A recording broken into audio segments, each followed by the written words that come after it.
Ladies and gentlemen, episode number 629, and we are live. Welcome to YouTube, and welcome to Season 6 debut of TWA's Action Zone Wrestling.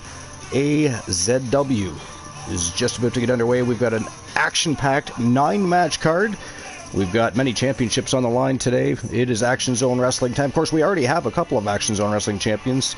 They, of course, were crowned during the Action Zone Wrestling house show matchups. We have our Continental Champions already holding their crown jewels, which is the Action Zone Wrestling Continental Championship belts. They will be, of course, defending those championships today, and every other championship, which was, of course, vacated after Season 5, will be up for grabs, so we are going to be crowning brand new champions today for Action Zone Wrestling. It's going to be an exciting day. You don't want to miss a single solitary second of the action, so sit down with a Coke and a smile, shut the fuck up, which we know you're not going to. You're all a bunch of villains. Never going to happen. I mean, if we were on Twitch, I'd be getting banned and swear-jarred and everything else under the sun because you are a bunch of vile creatures, to say the very least. That's putting it mildly, as a matter of fact. But none of those shenanigans here today. You cannot ban me here. How dare you, by the way, for even thinking you can, or thinking about the possibility of doing so in advance. It cannot be done. But we are going to have a good time. It's going to be a great show, so I hope you're ready for some action. We're going to get started with that action here very shortly, because it's Action Zone Wrestling live on YouTube. And with Action Zone, with a name like Action Zone Wrestling, there has to be action, so we got to get to the action almost immediately. So we're going to do so in just a few moments. So lots going on this weekend. It is WrestleMania weekend, and of course, later on Twitch when we are live, the question of the show will simply be, what matchup are you looking forward to most for WrestleMania? What is the matchup that you want to see the most? I gotta be honest, I'm not as excited for WrestleMania this year like I have been in previous years. I don't know if it's been the build or the selection of matches we have going, because I feel like there's a lot of matches happening at WrestleMania and nobody really wanted. They just kind of got put in place for different reasons that, we're probably not aware of. I don't like the triple threat match for the women's championship. I think that's ridiculous. I don't mind seeing something like that for a tag team championship, United States championship, Intercontinental championship, which of course we have a fatal four-way for, which is fine. It belongs in that scene, but the world champion should be defending one-on-one, Now, if it was triple threat elimination, but I don't think it is. And if anybody that's already here, checking out the show, lurking away, if you have an opinion on that or have heard something different, feel free to let me know. But I'm pretty sure it's just a straight-up 3-on-3. And I honestly believe that Rhea and Bianca are going to get so consumed with one another, they're literally going to screw themselves out of that title. Io Sky is probably going to retain, and I think the winner, then Rhea and Bianca go on to have a feud, a rivalry, whatever you want to call it, name your cliche, and I think the winner of that matchup goes to SummerSlam to challenge Io for the championship again. I think that's what's going to happen. I could be wrong, I just hate to think that Io's a transitional champion. I know some people don't like Io. I however, do. I think she's fantastic. It's funny because Kevin Nash, of course, in the news most recently, we all discussed this already, I believe, on Discord. I think it was Discord. It was either on a show or Discord. I believe it was Discord, though. Kevin Nash, of course, had some negative things to say about Io. But if anybody pays attention, Kevin Nash, he's a very clever cat. He's been in the business a long time. He knows how to market. He knows how to promote. I mean, it's too bad he's not, because I'm assuming he doesn't want to be, but it's too bad we couldn't get Kevin Nash more involved with the business and helping out with the booking and matchmaking, because he is a genius, and most people in the business will tell you that. He's an absolute genius. He was kind of our first Bray Wyatt, when you think, because Bray Wyatt, for such a young man, he knew the business. That guy was gifted in so many ways. It's a real shame that we lost Bray Wyatt, because that was a true genius and visionary, and all the things Seth Rollins likes to say about himself. That was Bray Wyatt to a T. And it's really a sad thing. But Kevin Nash is also a genius in the business, and it would be cool to get some. But what my point, what I was getting to, and we are going to get to the first match. We're going to get to our Tone Center, and it is a badass matchup. We got a 3-on-3 matchup to start the day today. We're kicking season 6 for Action Zone Wrestling off with an absolute bang. We're going to start with a bang, end with a bang. It's going to be a fantastic afternoon. But I just feel a lot of the times Kevin Nash will say negative things about people. And he said things about many other people, like LA Knight, for instance, Sami Zayn, so many other people. And those people ended up getting a push and ended up being more successful than they were at the time. So it makes you wonder if he doesn't just say things like that because it's maybe people he does have some faith in, but he doesn't feel like they're being utilized correctly. So he just tosses some, random shit out there, and the next thing you know, but there's a list of people. It's not even, I named 2, right? Because he was recent, and of course we all know that he shit on LA Knight for quite a while, but he shit on so many wrestlers. And I feel like, Zed, you damn Canadian, how dare you? The rest of the civilized world calls it Zed. You want to know why? Because that letter comes from the old Greek alphabet, which of course that's where the name Zed comes from. Just, you silly Americans, you just got to be different in any way, shape, or form possible, which I'm okay with, to be honest. I mean, the one thing the United States has always tried to do over time is try to be leaders, and they've tried to be different and tried to, make their civilization their own. So I don't. It's funny because we all joke, right, back and forth. You guys talk funny, we spell funny, blah blah blah. But at the end of the day, I mean, it's a cool thing, I mean, we simply just copy everything the British do, right? That's what we do. We copy the Brits. That's what we and the European. Whatever they do, eventually Canada will do. And if you've ever paid attention, you'll notice exactly that. Not that there's anything wrong with that, The British have done us well over years. We don't necessarily agree with everything they do either, but we do. We're part of the Commonwealth, the British Commonwealth, and technically speaking, Charles is our king too. That's just the way it works. Hell, they own our lands. So what do you do? But and Life, by the way, good to see you. Have you been paying attention to Roxanne Riley's outings? My God, she's kicked season 6 off with a bang. If you haven't, she's only had, I think, 3 matches, I want to say. I know she's had 2 house show matches for sure, but I believe she had a matchup. She had a matchup at... Oh, it was... we attempted episode 628, and it did not turn out well, so we ended up having to redo 628. It ended up becoming Wrestle Wars Genesis, but we did allow Roxanne Riley to keep her championship because it was we only got to do 2 good matches that day, and that was one of them. So she kept her championship. She's the one champion, as well as Johnny freaking Rainbow, one of my favorite characters of all time from TWA, of course. I think everybody knows that. I'm a little bit biased when it comes to Johnny. I like to see Johnny win. I don't know. I don't care if he wins, to be honest. I just like to see him out there. He's an exciting character, and he always does well. So even when he loses, he looks good. So what do you do? Some people get squashed. Not Johnny. He goes down with a fight. You are not beating Johnny without getting a punch in the mouth. You know what I mean? But no, Roxanne has been fucking badass. Season 6 for her so far. Like, I can't wait to see what the rest of the season brings for Roxanne Riley. Very exciting. And she's already defended the 1 championship too, by the way. Right? So she's doing fantastic. But anyways, good to see you, Life. What's new and exciting? We are going to get to the show. It's Action Zone Wrestling. We've got to get the show on the go. But what's Life up to? I know you've been busy. You've been baking. You've been educating your mind, expanding the cranium. But what's going on? What's new and exciting? Are you baking today? I mean, it's Easter weekend for you guys too, right? So I know you may have. I don't know. Do you have plans for Easter weekend? Actually, don't. Actually, that's not true. We're going to the in-laws tomorrow. Well, not the in-laws. Actually, we're going. My in-laws, I guess, not the wife's, but we're going to her brother's house for Easter dinner, I believe, in the afternoon tomorrow, or not tomorrow, Sunday. But that's the only plan I have. It's not my weekend with my daughter, unfortunately. So she's not here. She is not, although she's off Monday and I'm off Monday, so I might invite her over Sunday night, see if she wants to come spend the night and hang out for the day on Monday. So there's that. But yeah, what's new and exciting? Anything? What's going on? What is happening?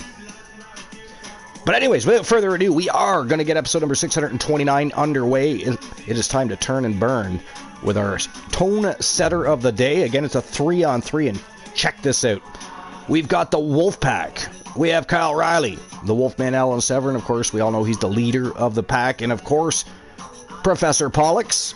It is Dexter himself, the Dexmeister, if you will. They are taking on Solo's Bloodline. It is Solo Sikoa, Jacob Fatu, and Tama Tonga. So it is going to be one hell of a matchup. That's how we're starting the day. Life says, hellishly busy. I am baking. I don't celebrate Leash King Jesus. But, yeah, I'm baking. My little brother is here with me. I mean, I don't think people celebrate Easter for that anymore, really. I mean, there are those select few, but it's kind of like Christmas, right? Christmas started out as mostly just a Christian holiday, which is weird when you think about it, because according to their stories,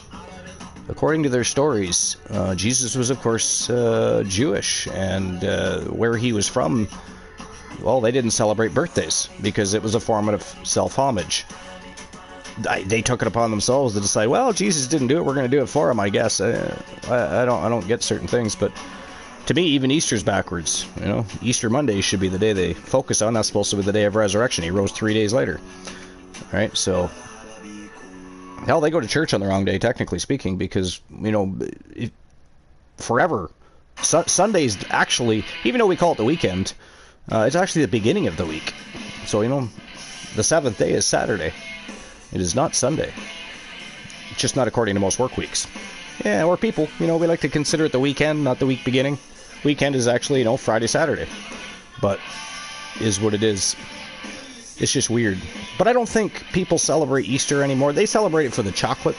I mean, it's kind of become second Christmas, right? They get gifts, they get chocolate. It's supposed to be the Sabbath too, where you rest. Yeah, which would be Saturday, but they always go to, a lot of them go to church on Sundays. It's kind of weird. But you know, like anything else in the world of religion, whatever fits the agenda at the time is what they roll with, and that's just a fact, whether people want to admit it or not.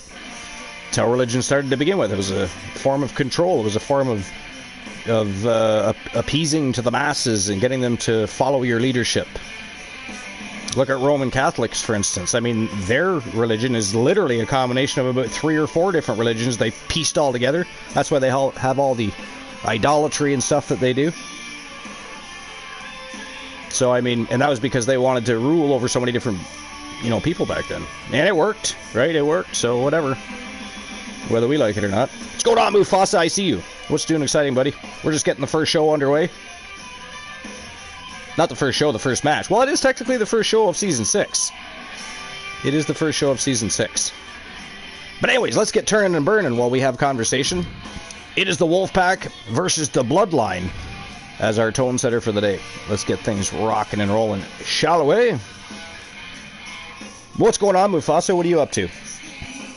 You do anything exciting today? You got any planned for the weekend?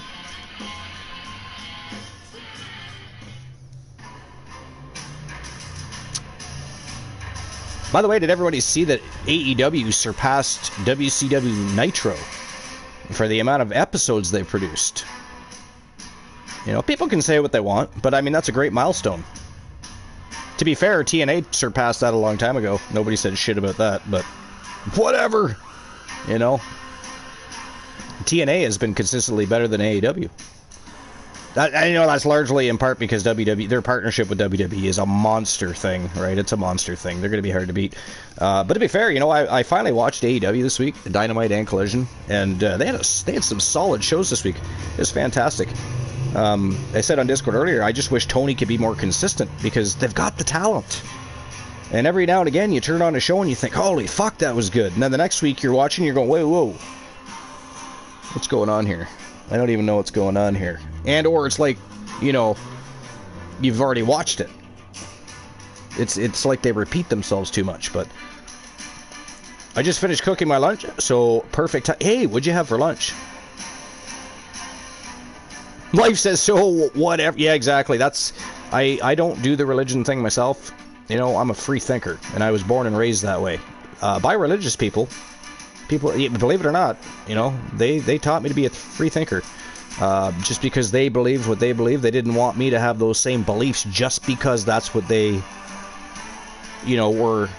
That's how they were raised, and that's how they were brought up, and that's just traditions they followed. They wanted me to learn and educate my mind, and they wanted me to have my own way of thinking. They didn't want me to automatically start believing in something just because they told me, type of thing, or because I went to a building and some stranger I didn't know told me, etc. But yeah, so I was lucky that way, because, you know, a lot of people were raised in religious families.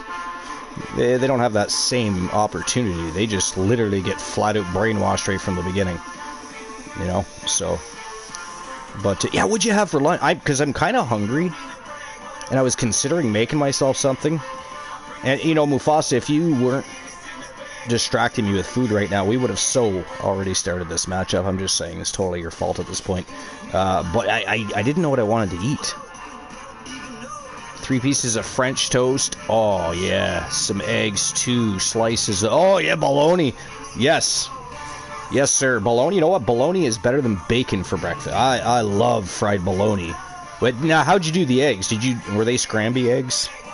Did you make scramby eggs? Or maybe you had poached eggs? Or did you make it into a... Because I've had French toast Benny before. I don't know if you like eggs Benny. But eggs Benny on top of French toast? Fuck, it's good. It is so good. And was there cinnamon? Did you have cinnamon and sugar in your French toast? Some people like it that way. Some people just like plain French toast, which is fine. It's good both ways. But yeah, bologna. Yes, sir. That's the shit right there. I don't have any, though. How dare you? How dare you? I do not have any bologna, so I cannot have that. You know, it's like dangling a carrot in front of a horse and then not giving him a bite. I don't really care for that. Anyways, let's get the show on the go. Wolfpack, Bloodline, it's rock and roll time. Let's go. It is rock and roll time. Scrambled eggs with almond milk. Since I'm lactose intolerant, nice. Now, do you like goat milk at all? Because I know a lot of lactose intolerant people will drink goat milk. Because you can drink goat milk because of lactose. Because it's just to do with the cow's milk. It has nothing to do with... But not everybody likes goat milk. You pretend you're not completely terrified of all these people, Corey. Goat milk's great for cooking. I can't drink it. I can eat it with cereal. I'm not lactose intolerant, but I have, you know, I was raised in the country, so I've tried all different kinds of things. But scrambled eggs is always the way to go with French toast, I think. And like I said, unless I have put eggs and cheese in between 2 slices of French toast and ate it as a fried egg sandwich. I've had French toast Benny. Oh, you've never tried goat milk? Okay. Goat cheese is really good, too. I don't know if you're just one of those guys that says fuck it and eats cheese anyways, because cheese is delicious. I would be guilty of that if I was... I'd be shitting all the time, guaranteed, because I just love cheese. I don't love all cheeses. There's some cheese that, you know, sucks. Wait a minute. Did we not have entrances? How did that happen? Entrances are always on. I'm going to have to pay attention to that for the tone setter. I don't believe we get entrances there.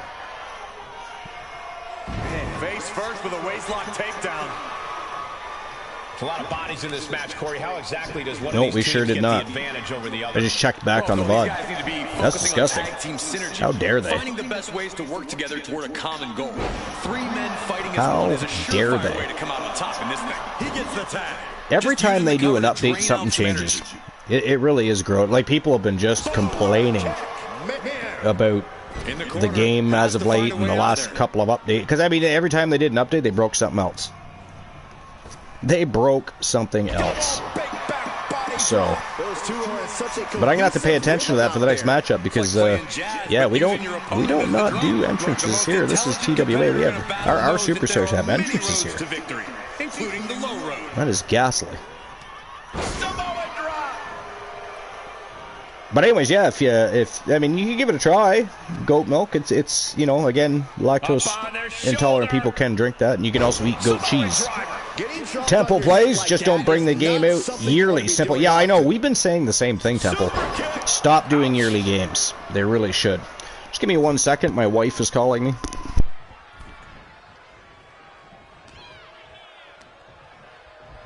Hoist it up. Incredible power slam. In off the tag. Big forearm. Oh my!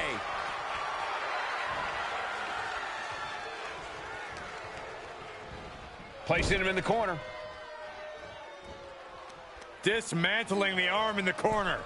Gotta hurt. That arm's gonna be sore for a while. Could affect all their offense.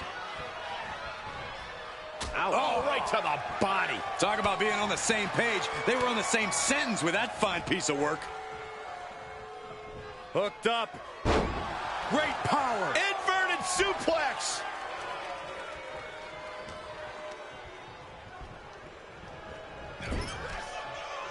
A masterful display of defense from both wrestlers.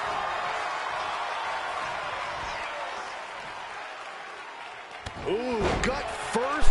I have returned. Sorry about that. He's definitely been worn down a little. Mrs. was heading to McDonald's for a, That's what your teammate is for. I believe she said a frappe.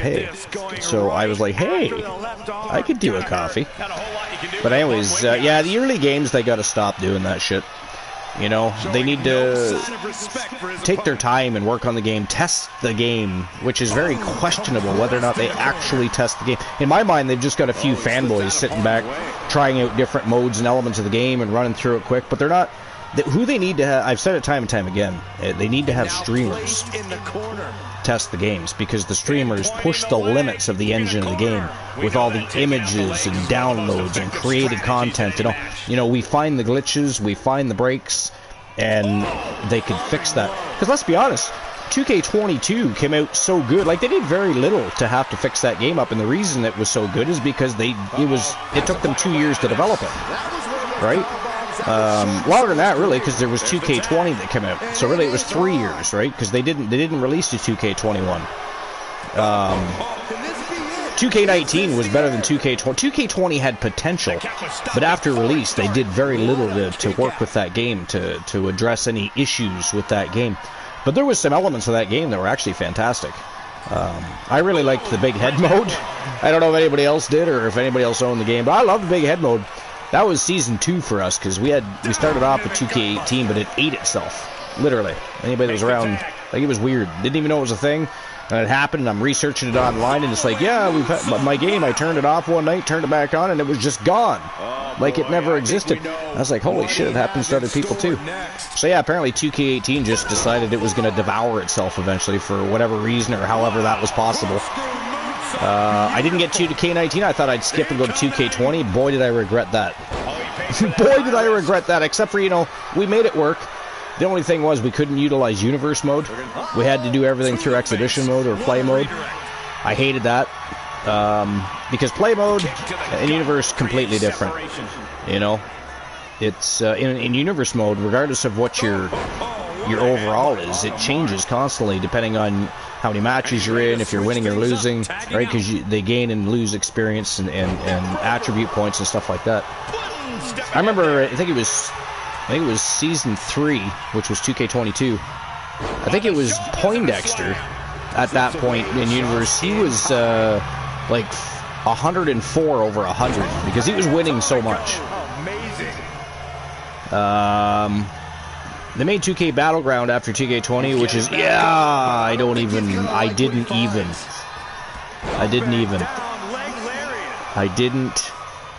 even. No. Just couldn't do it. I thought the whole thing was just stupid. But I know some people that actually enjoyed it, though. That didn't go as solo picture. You know, but yeah, it really was an awful game. It was an awful game. I'm still a little pissed off that we didn't get our faction entrances. So that's something else that's changed since the update, because prior to that, the entrances were always on unless you shut them off. I did not shut them off. I did not. So they were automatically off. That means I got to start paying attention and turning shit back on. What the hell? They're trying to force me to do work. How dare they? But my favorite, you know what's funny is out of everything, my favorite wrestling game of all time to this day is still WWF No Mercy. That was such an innovative and fantastic game. It was for, of course, the Nintendo 64. There's a game I wish they would not remake, but maybe revisit just a little bit. Update it and clean it up a little bit and re-release it. Because, I mean, most people that love wrestling games will tell you that game was the bomb. You know, it was a huge improvement over what was already a pretty good game in WrestleMania 2000. It was a pretty good game. It really was. It had its issues, and of course they didn't address shit with video games back then like they do now, because, you know, they couldn't. But it was a pretty good game. But No Mercy, phenomenal. What a great game that was. Now, does anybody else have a favorite game? I know a lot of people like SmackDown vs. Raw. They were also badass games, by the way. Not all of them, but most of them. Here Comes the Pain was pretty badass, right? Yeah. Speaking of Here Comes the Pain, I wonder if they're going to finally clear Brock Lesnar ever to come back for a final run. Because, I mean, let's face it, he was close to retirement anyways. So when he does come back, much like John Cena, it'll probably be a final run. But it would be good to see him come back and have a good run and go out on a high note, especially after all this, you know, being named in that lawsuit. All because Vince McMahon sent him shit, and he basically said no, but he was still, his name was brought into it is the problem. His name was dragged into it. So, now, do you guys have a favorite wrestling game? Really needs to take this back to There's No Mercy for me for sure. Ooh, we just about had a count out there. We had a match, we had a house show match just the other day. Who was it? I forget. But I mean, it ended up being a count out, but to me, I think the ref should have waved it off. I think they kind of got fucked. Tag made. And it was a good match until that happened too, so that's also, I mean, that happens a lot, right? You get these great matches, and then there's a count out, or a double count out. It's like, damn it. Too many count outs. Too many count outs. That just means we need to have match types more often that don't have count outs, I suppose, but...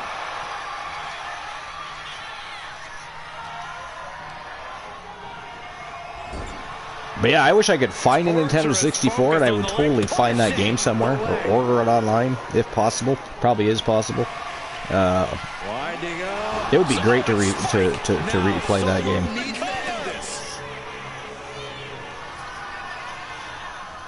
What a way to get out of that one.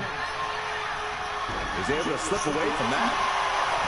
This has been a jaw-dropping contest of wills. Ooh, nice footwork by Kyle O'Reilly. Refusing to give up any ground. Lariat. Ooh, Solo. He is a beast. Big clothesline. Oh, he doesn't see Severn coming in. He tagged it. He's coming from behind. Nice reversal by Solo, though. Dueling reversals. Kick gets caught. Both competitors showing they've studied the other's playbooks to the T. The Wolfpack in general, so far, has already started off to a very good season. Legal, but it's incredibly effective. And that move by across the line. Of course, I meant to say started the season off with a, you know, great start, and that didn't come out right, did it? Oh, look at this ruthlessness in the bottom turnbuckle.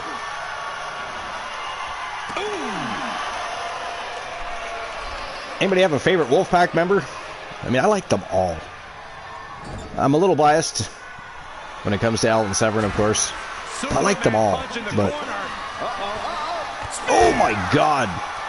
Speared him just about right out of his boots. Yeah, you're not putting the bloodline down that quickly or easily. Not happening. Wolfpack or not. We all know what he's thinking here.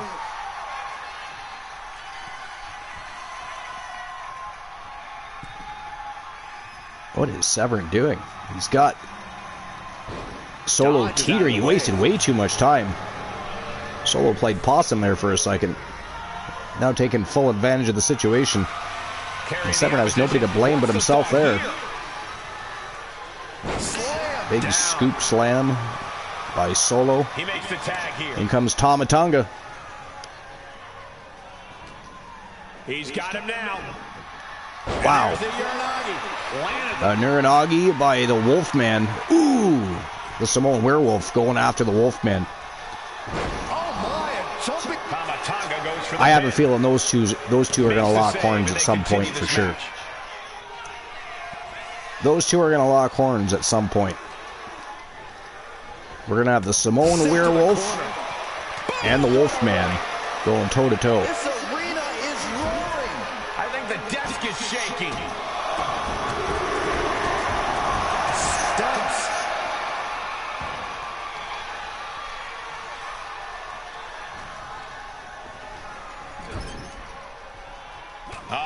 Ooh, big elbow to the face. Nice retaliation by Tama Tonga. Wolfman delivering his own elbows to the face, however. Facelock applied. As the leg grapevine. Fisherman suplex. Yo, that was almost a perfect plex. He's looking poised. I mean, they call it a fisherman suplex, but technically speaking is what a perfect plex is. But Mr. Perfect just does it perfectly, right? So.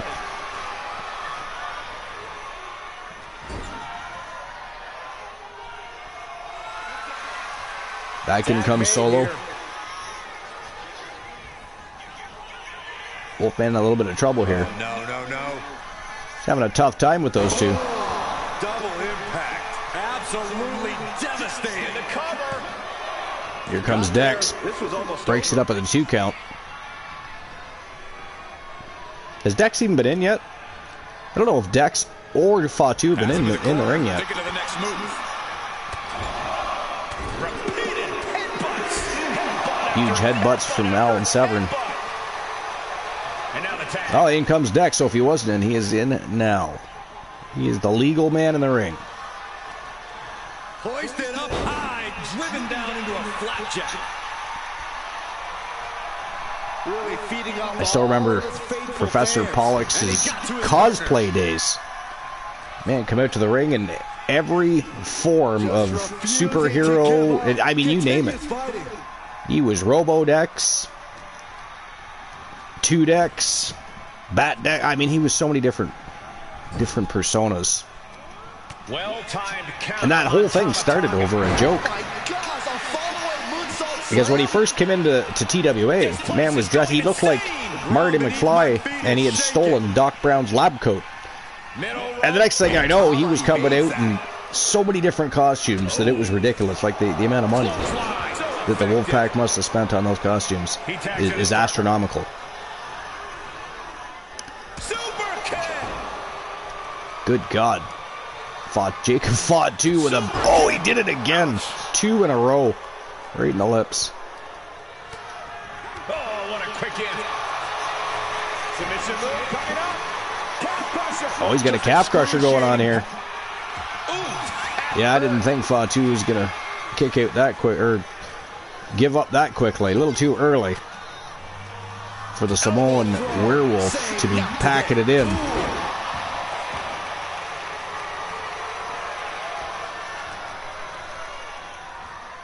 Being set up in the corner for something. Tag. Back in comes Alan Severn. What do they have in mind here? Oh! Jesus Christ. That was payback for Dex's kicks in the face, I guess. Bicycle kick right to the face by Severn. Nice evasion by Jacob Fatu. Jacob's planning something here. Whoa, brainbuster. That was not a DDT. I mean, maybe it was supposed to be, but rewatch that. That was more of a brainbuster. Jacob setting himself up top. Oh, look out. This time it's Severn with the evasion. I mean, Severn needs to get him over to his own corner, though. He's working in bloodline territory here. Solo's like, you think you're going this way? I think not. I think not. Another kick to the face. Severed making up for the 2 kicks to the face that Poindexter took. From the top. Oh, damn. Huge flying headbutt. And now going for the victory. Right to the sternum, too. 1 count? Oh, okay. I wasn't paying attention there for a second. Tama Tonga came in. I'm like, 1 count after that? That is ghastly. He puts him into the corner. Tag. Back in comes Dex. What do they have in mind here? Now it's Dex's turn.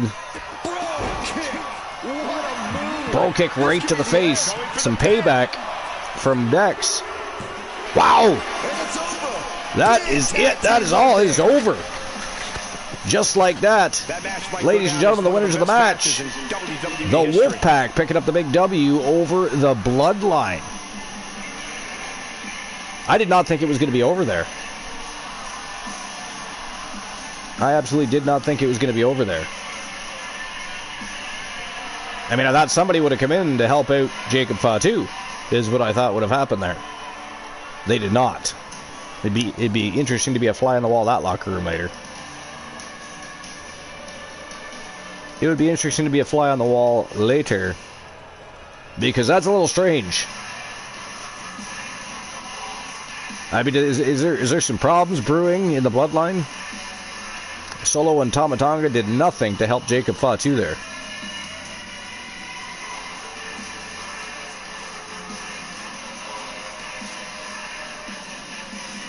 Great match, though. But, I mean, if you watch the whole match, it was very back and forth. That's what I mean. I did not expect it to end there. Intimidated by the Wolfpack, perhaps? I don't know. I mean, one would find that hard to believe.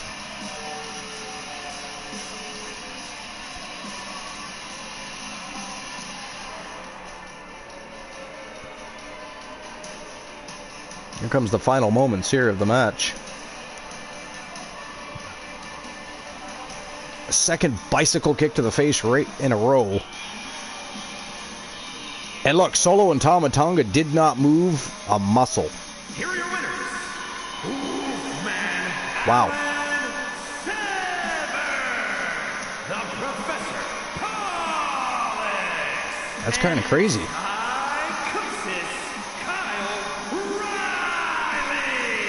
Oh, I see the update messed with my overlays too. That's a big victory for these 3 here tonight. Interesting. I guess I have some things to check out later. That is not supposed to be our overlay. We got fucking candy canes on there, we do. That's a little crazy. Anyways, here we go. Moving on to matchup number 2. First championship match of the day. It is for the vacant Women's Legends Championship, and it is Julia Jackson, representing the League of Nations, of course, from Team Honeybee Wrestling. Taking on Alondra Blaze. Julia Jackson so far undefeated in singles competition. She wants that Legends belt back. She's going to get her shot. It is Julia Jackson and Alondra Blaze going head-to-head next.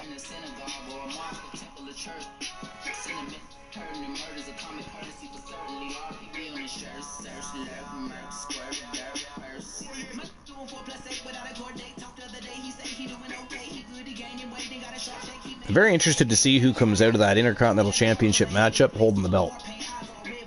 I really am. It's an interesting situation, isn't it? I feel like this is probably a way to take the belt off of Braun Breaker. I still think that dude's heading towards the World Championship scene here shortly anyways. And it doesn't mean he can't get that IC title back anyway. You know, he's already done that once, but I feel like this might be a way to do it. And at the end of the day, I could see, and would it ever piss off Finn Balor, but because I feel like Dominic Mysterio might somehow come out of this with the Intercontinental Championship. I don't know. I don't know if anybody else has any opinions on the matter, or what they think might be happening. But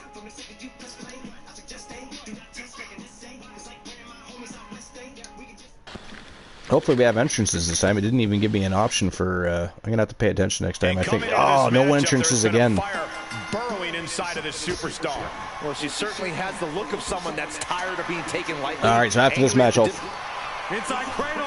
figure that piece out, because we can't have an entire show with no entrances. That's just silly. That is crazy. Ghastly, grotesque, disgusting. All of the above. We need our entrances.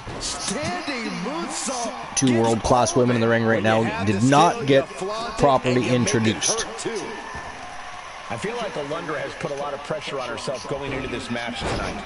Wow, Alundra Blaze all over Julia Jackson right now. Julie's like, fuck this, I'm out of here. She can handle that kind of sky high through the air. Wow, flying leg drop from the top turnbuckle all the way down to the floor. Incredible courage. Not a great start for Julia Jackson here, who again is undefeated in singles competition. And here we go now, elbow drop. The offense catching up with her now. Blaze's offensive wherewithal was on point. Looking to end this thing. Uh-oh. Oh no! Yes. Rope break, putting a firm stop to that submission Oh, rope attempt. break right away. Veteran experience of Julia Jackson coming through right there. Hold on a second. Could be a matter of time. Submission being locked in. Looking to find an escape from the abdominal stretch. Man, oh man. Alundra Blaze. She is on fire, but Julia Jackson with a reversal. Wow. Springboard Hurricanrana. Sent her flying across the ring. That's crazy. Oh, for the title. That is crazy. No early kick. Not even a one count there. To be fair, that was a slow count. That was a slow count. Spinebuster. That's your game changer. Boom. Oh, stop, stop, stop. And the forearm smash. Big forearm right to the face. Wow. Man. She flew across that ring. She's looking to go top rope here. And she's Julia tracking her opponent. Supergirl Might be Jackson. I ready mean, to did you put see away. that? Did you go back and watch that again? That was nuts. Diving Hurricanrana. She's looking And a another little diving drained Hurricanrana. now. Julia Jackson. We said Alundra Blaze started this matchup on fire. It is Julia Jackson that is doing the blazing now. Placed onto the top rope. Blazing the blaze. Uh-oh. Uh-oh. Ooh, nice. Julia right away. Reacts right away. Oh, she was in trouble there for a second. I thought Alundra was going to launch herself off that turnbuckle pad. No, she kicks out. That is just pure 2 count this time. instinct at this point.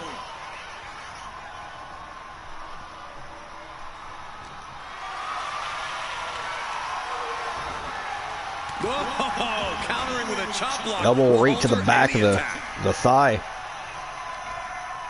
Fends it off. Good And at this counter. stage of the game, that would definitely hurt.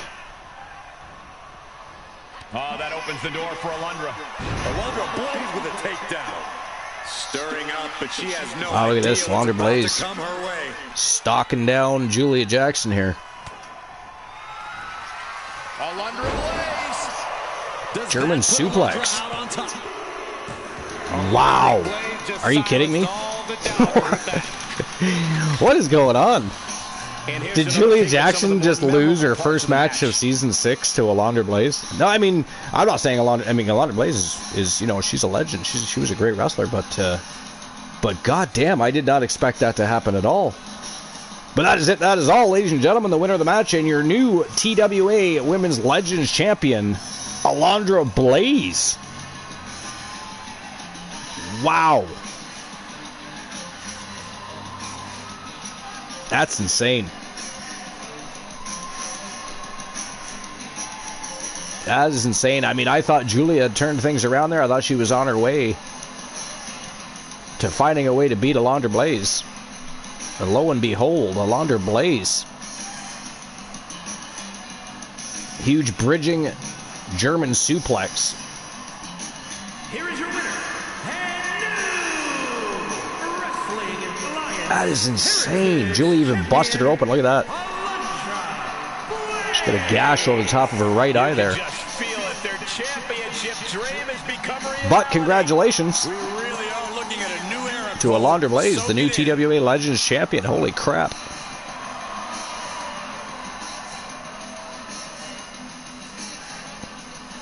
Holy crap. That's insane.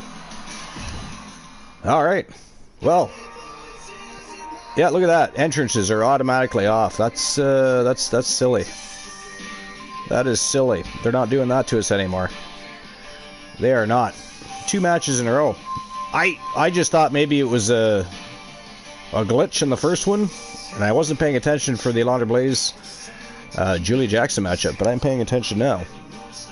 But next match of the day, also for the Legends Championship, this time in the men's division, it is Triple H looking to avenge Shawn Michaels, who literally got, quite literally got starched by Elijah Archer, who retained his Legends Championship in that matchup. So Triple H versus the one Elijah Archer for the TWA Legends Championship is next. It is next. Can Triple H avenge Shawn Michaels? We're going to find out. Or does Archer have issues much like Julia Jackson did? Alundra Blaze, the inaugural Season 6 TWA Women's Legends Champion. Craziness. Can Triple H pull that off? I mean, it is it's not out of the realm of possibility, is it? It is Triple H. He is the game. The King of Kings. But can he defeat the One?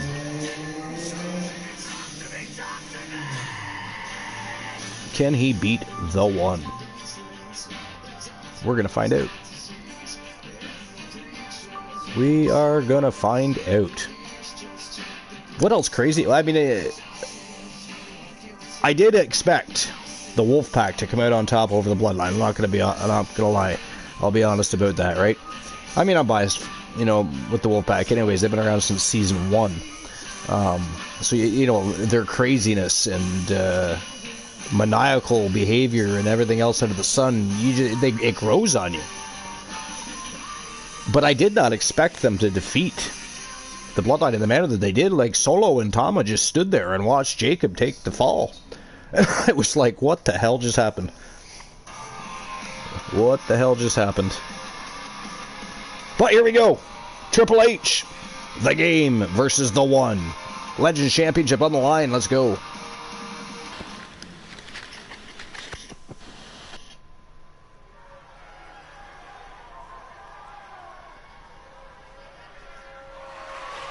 The following contest is scheduled for one fall. Showtime and go time. The Wrestling Alliance Heritage Championship.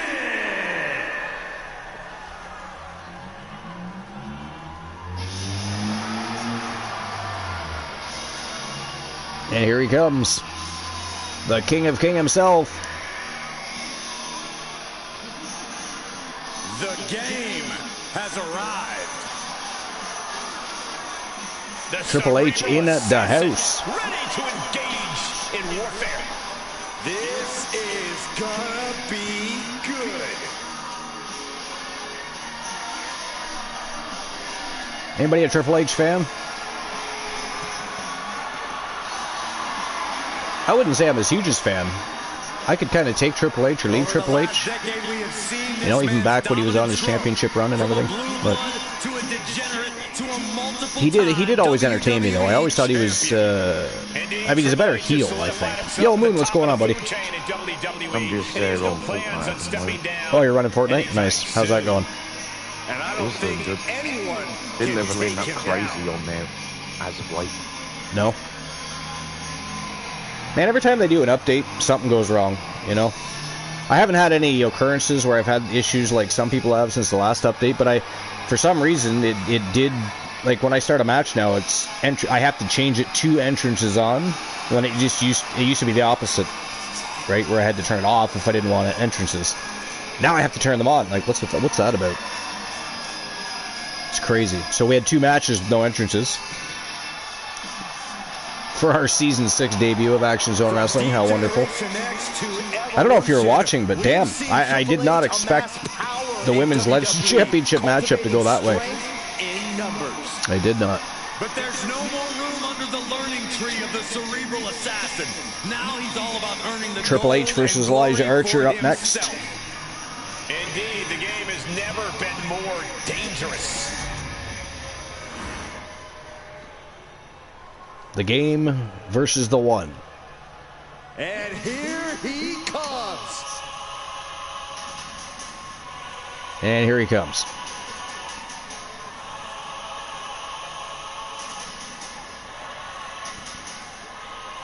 He's already defended that championship twice.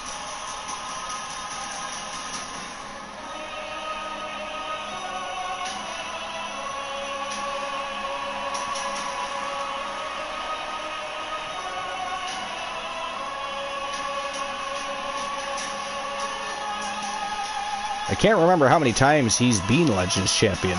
I want to say this might be his 10th run with that title. Been Legends champion 10 times, but has been world champion once in now 6 seasons. How sad is that?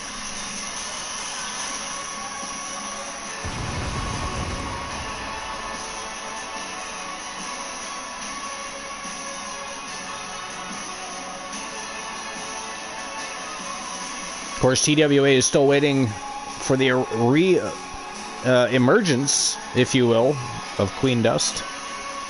Of course, the title is on the line in this one, guys. And don't be surprised if she's still on vacation. I know the champ has looked good as of late, but I'd say giving everybody a little time to get things going before she comes back, whoops some ass, and takes people's belts. You know how it is.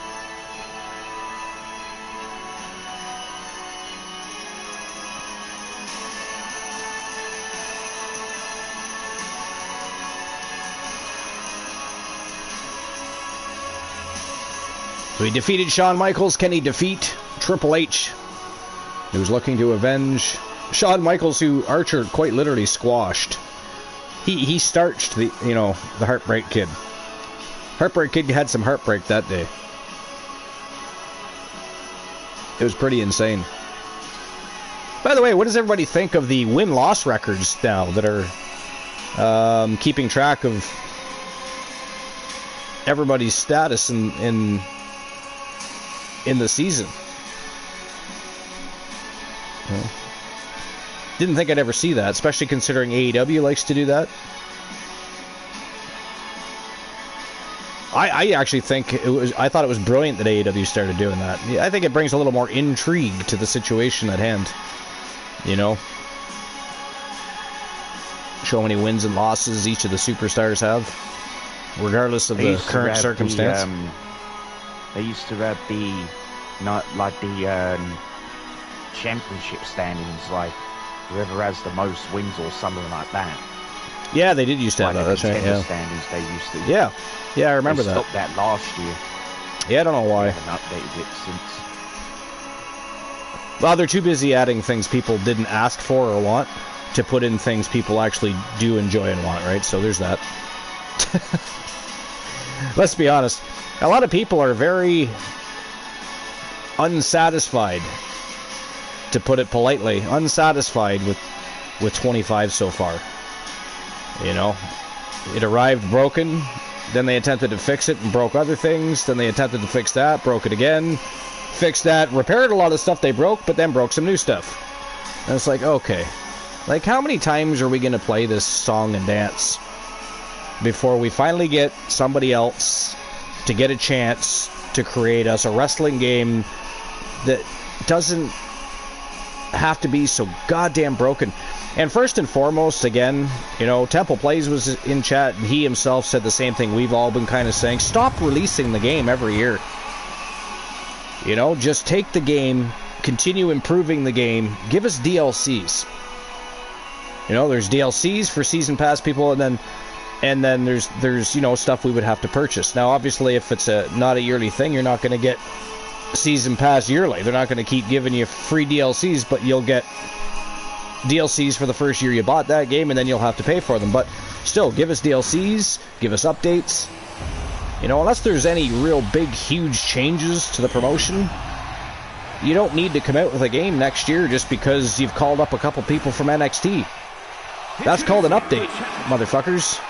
You know? From British Connecticut, weighing in at 255 pounds, Triple. But yeah, yearly games have to stop, because it's just not going well. Not going well at all. But I think it's time that... Yeah, the only game I've never had any issues with EA is hockey. They seem to make a good hockey game all the time, but... I'm not an EA fanboy, but I'm also not an EA hater. If they could give me a wrestling game as good as the hockey game they gave me, I'd be pretty happy, but you know, can they is the question. I don't know. But every company has bad games, right? It's not just EA, it's not just 2K. The problem is 2K doesn't seem to be learning anything from its fan base. You know, they're on social media, they're, you know, all this stuff, but they're not listening. They're not paying attention. They're just doing what they think people will like, and slowly trying to inch it towards, you know, future microtransaction. You know what I mean? Pay to play shit. This is exactly what I think the island is all about. Eventually that's going to just be a thing for a shit ton of microtransactions. Maybe so you can have a different set of eyebrows or some shit for your wrestler. You know what I mean? Like, but I think if they stop the early games and just continue to improve what they have and give us DLCs, I think it would work out better. I think, again, the reason 2K22 came out so polished back in the day, because they've had very little to fix in that game. You know, there was other stuff we wanted to see put into the game, but 2K22 is a pretty clean game. And that's because they waited so long to come out with it. They didn't come out with it the very next year. But updates are fine. I mean, there's nothing wrong with... Like, there's lots of games that already do that. Hit hard and straight into the pin. He throws his shoulder up before two. Looking for a speedy pinfall there. So far, Archer... Oh, and a stop. All over Triple H. Just despicable. Not as bad as Shawn Michaels, clearly, because, you know, the match is still happening. But, because he starched Michaels. I couldn't believe that. That was weird. It was weird.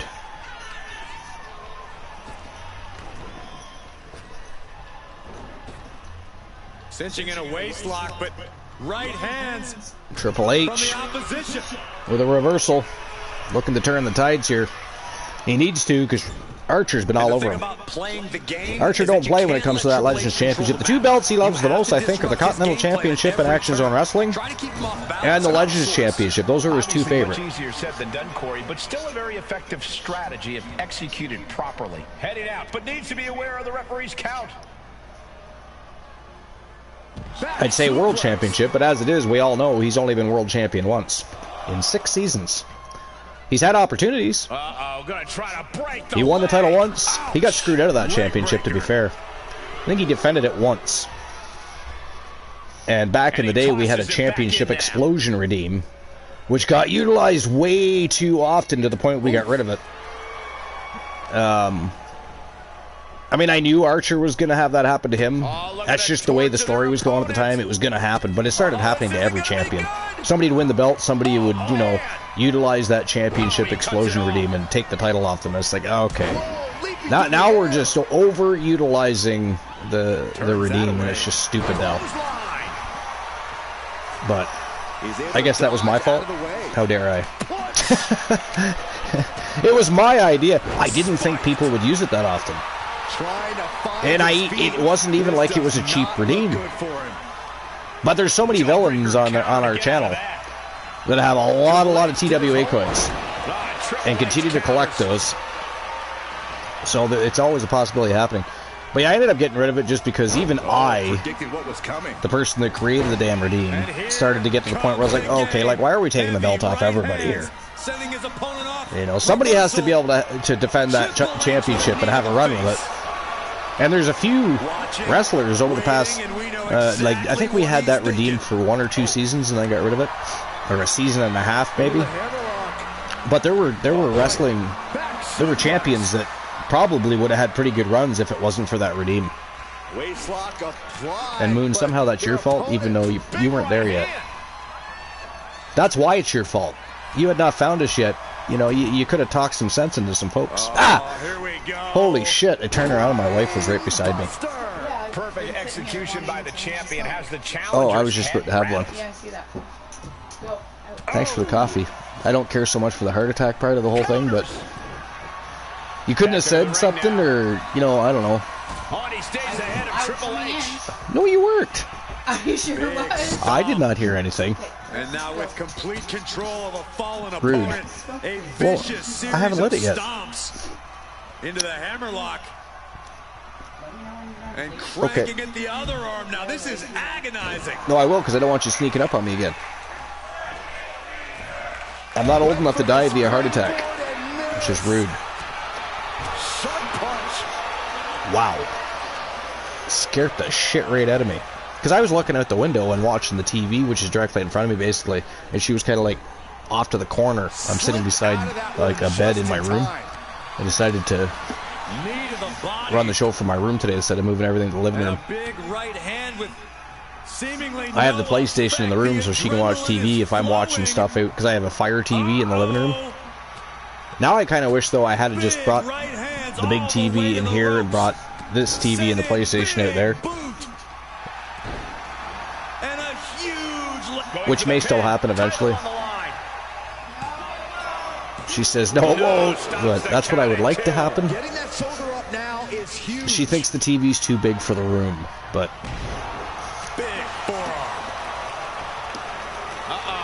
This isn't going to be pretty. Suplex. Triple H has really turned this match around. What does the cerebral assassin have in store? Archer was all over him in the very beginning. Arms hooked. Going for a pedigree here. Oh, he nailed it. That might have just sealed the He deal nailed with it. us having a new champ. 2. The reign continues. The champ kicks out. 2 count only. The game looking to apply an inverted figure 4. This is locked in deep. Archer gonna tap maybe here? No, he's not. Look at this. Pound it away. It's the Achilles for covering these. Oh, and that'll break It up. is, yeah. Springs to the second. No, watching a third GCW rope. last Big night. time cutter. This morning, last night. Triple H is reeling. Oh, Archer setting him up. Looking for an AKO here. He nailed it. Out of nowhere. RKO. Devastating maneuver by the champion. Kick out. Still Wow, has Triple H kicked out. barely able to kick out. How dare he. The champ had it in the bag. This Oh is no, how they're much inside the ring. That's not good. means. You can see the sweat drip out of the challengers every pore. That's not good. This is the stage of the game when they get tired and they just don't pay attention to the refs count and get counted There's out. something special between these competitors, but they are taking things over. Which, of their course, own would be a shame. limits. And it looks like they have no problem bending the rules there. I mean, it looked like it was going to be another squash match, but Triple H turned it around, so it's been a great match, actually. It would be a shame to see them get a double count out or count it at all. Brought back into the ring from the floor now. Headed to the top rope. Up high. Archer going upstairs, and he misses completely. Bad landing. Literally landed with nobody home. Totally helpless at the moment. I didn't realize Triple H had busted Archer open. Right across the throat. Archer's bleeding above his right eye, From the or his up on the forehead or something. diving elbow. Wow. Are you kidding me? And straight into the pin attempt. 2. Digging deep. Archer kicked it again. That was another two count, though. Special from the champ here. Counters to gain the advantage. And Oh, he Triple missed H the had body that splash. Oh, out the back door. DDT from Archer. Stood up and hit the DDT. Busted Triple H open that time. Both wrists captured. Ripcord knee. Good night. What a knee. Rearrange that nose of Triple H's. Springboard. Oh, he missed him. Connection. Archer and his high-flying moves. Oh, nice reversal. Right into the ref. Setting it up. Charles Robinson. At least he didn't get knocked out. That'd be about the time Archer to have a 3 count going, Target. and it wouldn't get counted. Pin attempt by the champion. And that is it. That is all, ladies and gentlemen. The winner of the match, and still TWA Legends champion, the one Elijah Archer. It is over. We've got some highlights from the last one queued up. So he's Here we gone go. through both founding members of D-Generation X. He's defeated Mr. Perfect. So far, a great Legends Championship run for Elijah Archer here in Season 6. I actually don't even think he's lost a match so far. I think he might be undefeated himself so far here in Season 6.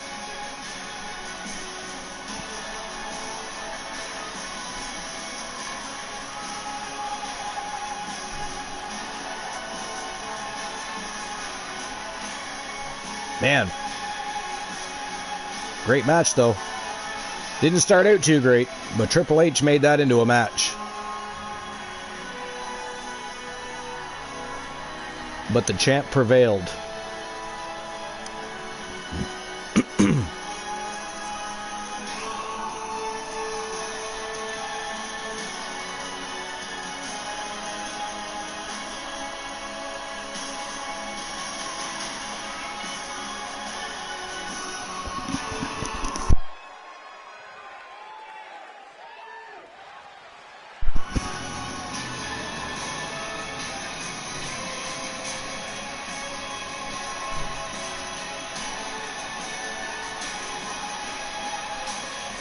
Wow.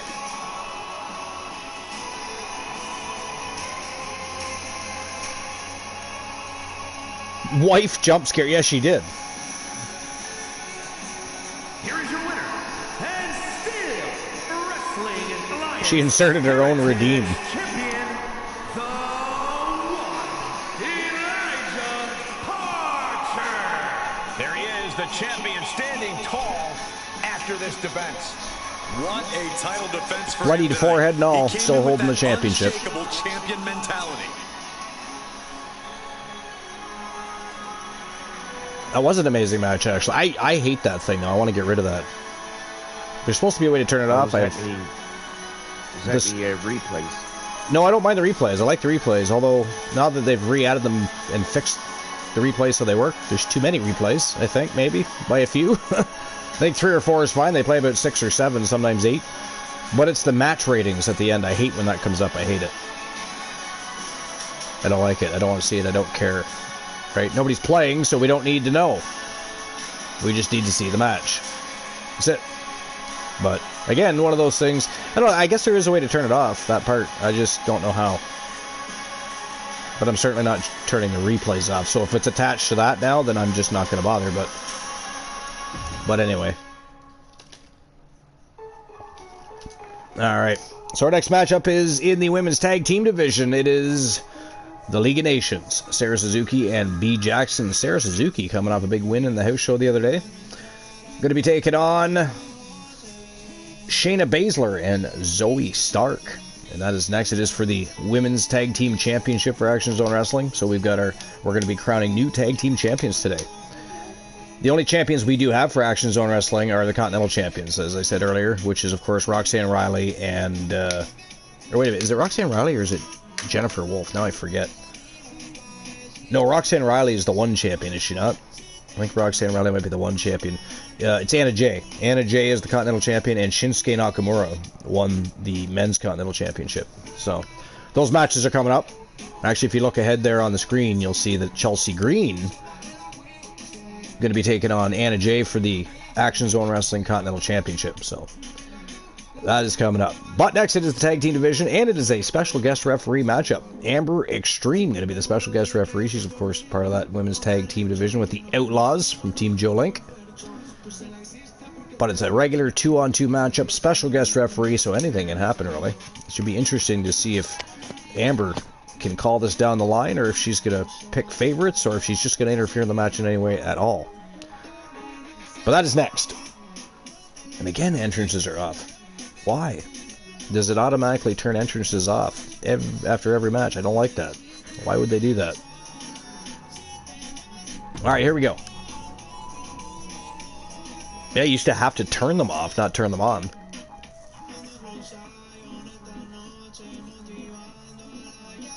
And from watching the video playback on the screen, I noticed that they changed my replay overlay too. For some reason, it is candy canes and gumdrops. And that's a little weird, not gonna lie. So I will be changing that again, because it happened once before. I fixed it, but then they needed another update, and it changed again. We do not want candy canes and gumdrops. It doesn't kind of really fit the theme, really. It does not.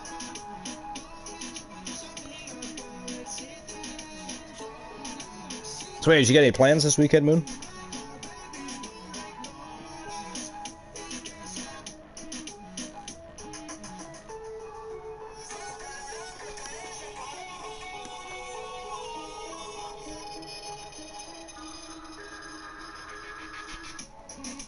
I have an Easter dinner to go to. Other than that, I mean, I work tomorrow, so I'm not even off the entire weekend, but I get today off with pay, then I'm off Sunday, and Easter Monday, which I have no plans for either of those days. Wife is off, though, so it'll be nice to be home with her. We don't get too many days off together these days. She's off opposite weekends than I am, so that kind of sucks. Especially considering the weekend she works is when we actually get Saphira. So, poor Saphira gets to spend a little time with her, but they manage to squeeze in time, and sometimes she'll go like take Saphira hot chocolates or go pick her up and go for a drive or things like that anyway. So it's not like she misses out completely. Just it sucks that when we have her for the weekend, she's stuck working.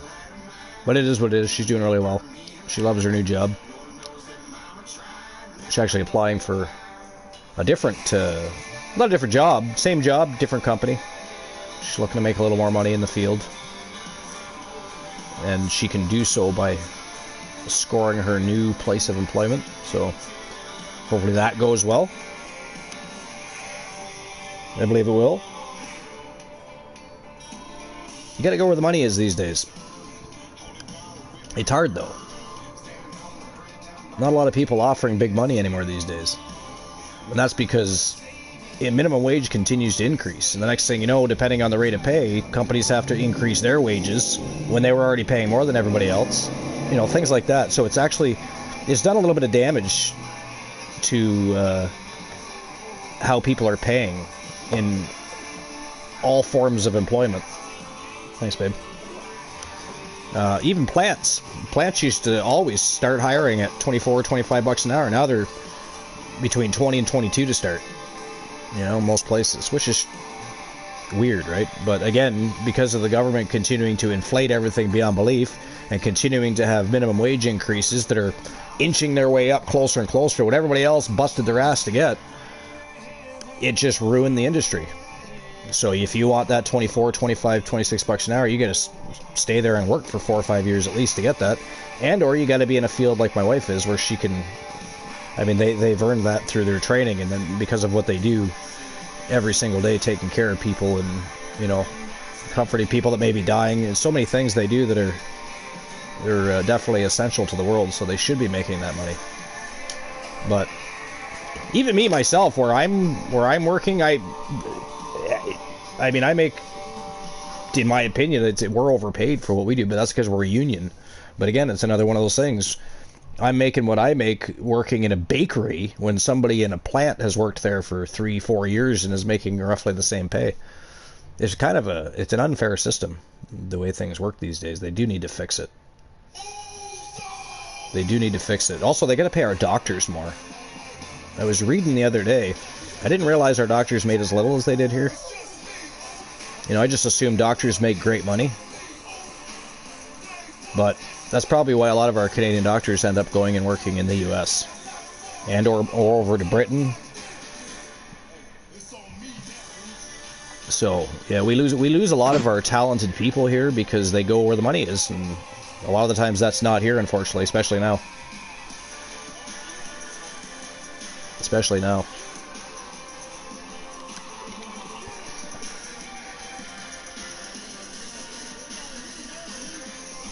All right, let's get the match underway. They are ready to roll. League of Nations taking on Zoe Stark and Shayna Baszler. Tag Team Championship is on the line. And it is vacant, of course. It's another one of our vacant championships. We vacated all titles, of course, after Season 5 was through. We don't always do that. We decided to. I think this is the first time since, I want to say the beginning of Season 3. Glenn would correct me if he was here. I think Glenn's working now.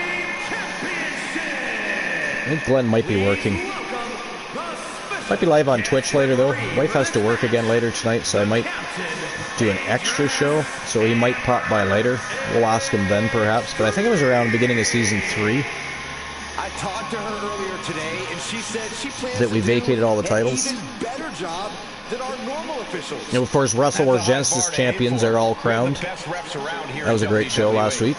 See, I actually think you can Twitch All-Star Wrestling will be next. There's no champions for TAW at all. We do have the 2 Continental Champions. We talked about that earlier for Action Zone Wrestling. They'll be defending tonight. Both Anna Jay and Shinsuke Nakamura.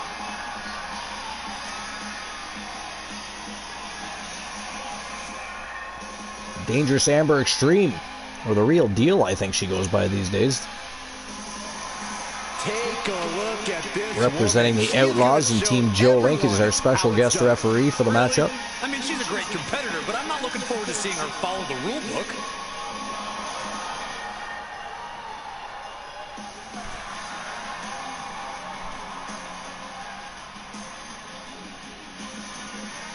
You're in the UK, right, Moon?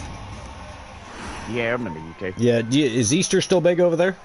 They are ready for battle. Yeah, it's still big over here.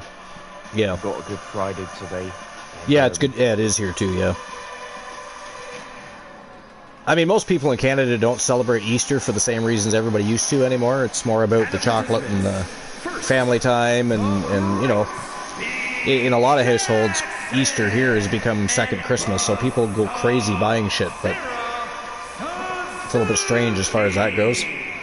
But yeah, it's Good Friday. I just wasn't sure if it was as big over there as it used to be, or if it had simmered down a bit. I don't know. All holidays are kind of changing a little bit. You know, at one time Christmas was mostly a religious holiday, and now everybody across the world, whether they believe in Christianity or not, still celebrate Christmas in some form, right?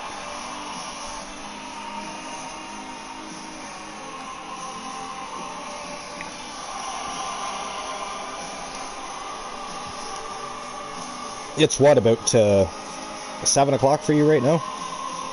Is it 7 p.m.? It's around about just top of right on the dot of 7 p.m. Yeah, it's 2 o'clock here. I knew you guys were either 5 or 6 hours. I couldn't remember if you were 6 or 5 hours ahead of us, but... Now, have you guys had your daylight savings time take effect yet? Straight out of Sin Yeah, City. we She had is ours one on to the watch last in WWE. Saturday, Yeah, a the last powerhouse Saturday of threat the, in the women's division. this past month. Oh, okay. I don't think we'll have... Every month. I don't think we'll have many more daylight saving times, because I mean, pretty much every country wants to get rid of it now, and they all have a plan eventually if they put it through. Or basically, I can't remember if it's going to go back or forward a half an hour, and they're just going to leave it, and that will be the time. But that was originally, but I don't know. But even Donald Trump most recently talked about it. There's really no need for it anymore. You know, there was a time and place for it, and it was necessary at one point in life, but it just isn't anymore. And studies over the past 25 years have shown that it's actually poor for our health too, because it takes I didn't know this, but it takes the average person up to 6 weeks for their bodies and minds to adjust to time change. I didn't know that. I know it sucks, especially when time goes ahead. You know, when you lose that hour, it's not bad when it goes back, right? You gain an extra hour of sleep, but when it goes ahead, it's crappy. As long as she gets to a quick game. Every time Baszler steps inside a WWE ring, she only seems more dangerous than the time before. Yeah. Yeah. I mean, even in the summertime, it's sometimes daylight out here till 9:30 at night. That's excessive. That's why I think they should. I think after time goes ahead, they should put it back just a half hour, and that's how they should do it. You know, I don't think it should go all the way back and then forward a half hour. I think it should stay forward and go back a half an hour, and just leave it there. But then the summer times, you know, you still get your daylight till 7, 8 o'clock at night, but you're not light outside till 9:30, 10 p.m., which of course sucks for children, right? I don't think I did I? No, I don't have anything. Used to be where I'm at, one of the best teams ever. Used to be getting light at 10. Used to be light until 10 p.m. at night. Yeah.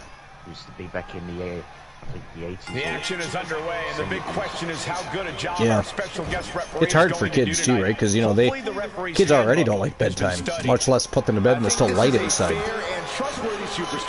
So, you know, it's hard. It's crappy for them too. More crappy for the adults, because adults, you know, everything works different for them as they age, so having to adjust for losing an hour of sleep or gaining an hour of sleep just messes with our heads. But yeah, I didn't realize it took the average person up to 6 weeks to adjust. It's a long time.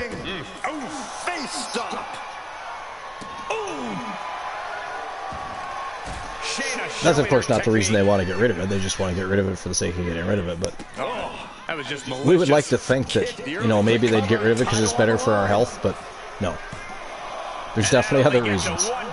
And the referee was in perfect position for the count. We saw proper Plus, Trump would probably be like, I mean, there's already people that have dropped daylight savings. They don't do it anymore, but a lot of people still do.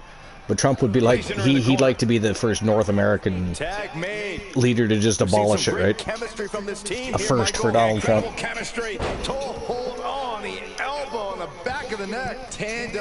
But again, I'm not opposed to it, so. I'm definitely not opposed to it. Depending on how they do it. Here's a tag. Opponent off the ropes. I know that Shayna Baszler was wrestling They on finish each other's sentences. They finish each other's moves. That's tag team excellence right there, gentlemen. Standard pin count from her there. Yeah, I haven't watched that. How did that go?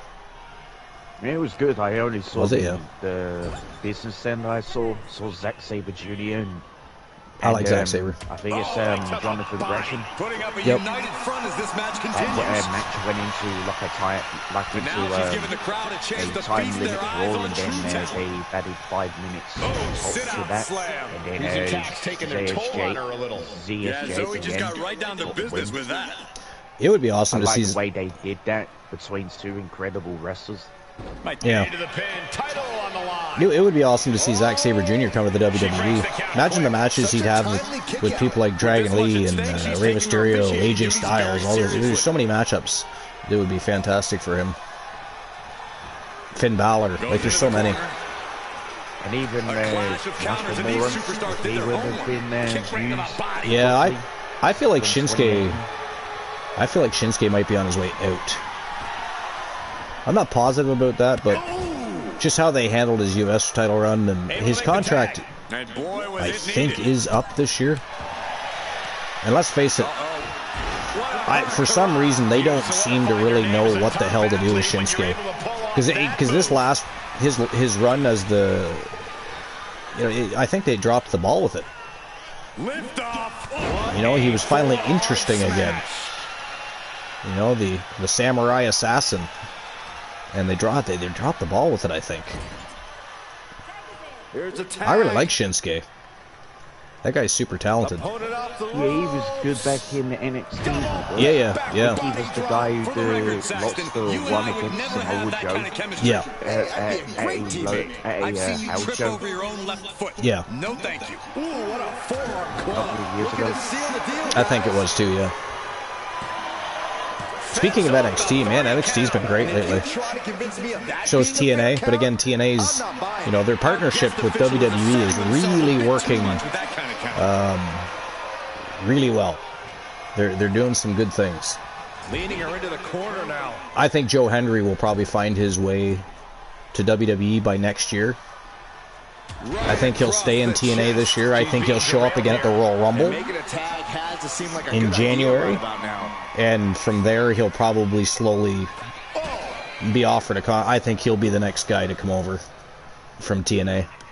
I think, the Hardys eventually, too, for a final run. That would only make sense to me. They'd have some great matches. They've wrestled, the Motor City Machine Guns hundreds of times. So, those guys would put on a very good match together. At this stage of the game, I think it would be up to Chris Sabin and Alex Shelley to lead Jeff and Matt. I think, they're a legendary team, but they're not what they used to be. And, Motor City Machine Guns are still very much on top of their game. So, I think they would kind of be leading that situation, but that's okay. They would still put on a very good show. Lining her up perfectly. I would feel what's coming next. I'd like to see Brock Lesnar come back for a final run, whether it be one-year contract or a 2-year contract and call it quits, but it would be nice if they finally were able to clear him. And the referee was right there with a proper count. Official was in the right position at the Unfortunately, because he was the one, offered things via text message by Vince McMahon, his name was brought up, so they're not doing anything until that's, to a point where it's to WWE Legal's liking, but fact is Brock Lesnar didn't even do anything, so. But because he was brought up in that lawsuit, They're playing it. They're you know, understandably, they're being very careful. It's a multi-billion-dollar company now, right? We're not talking about just a small-time promo. WWE is worth just about $30 billion.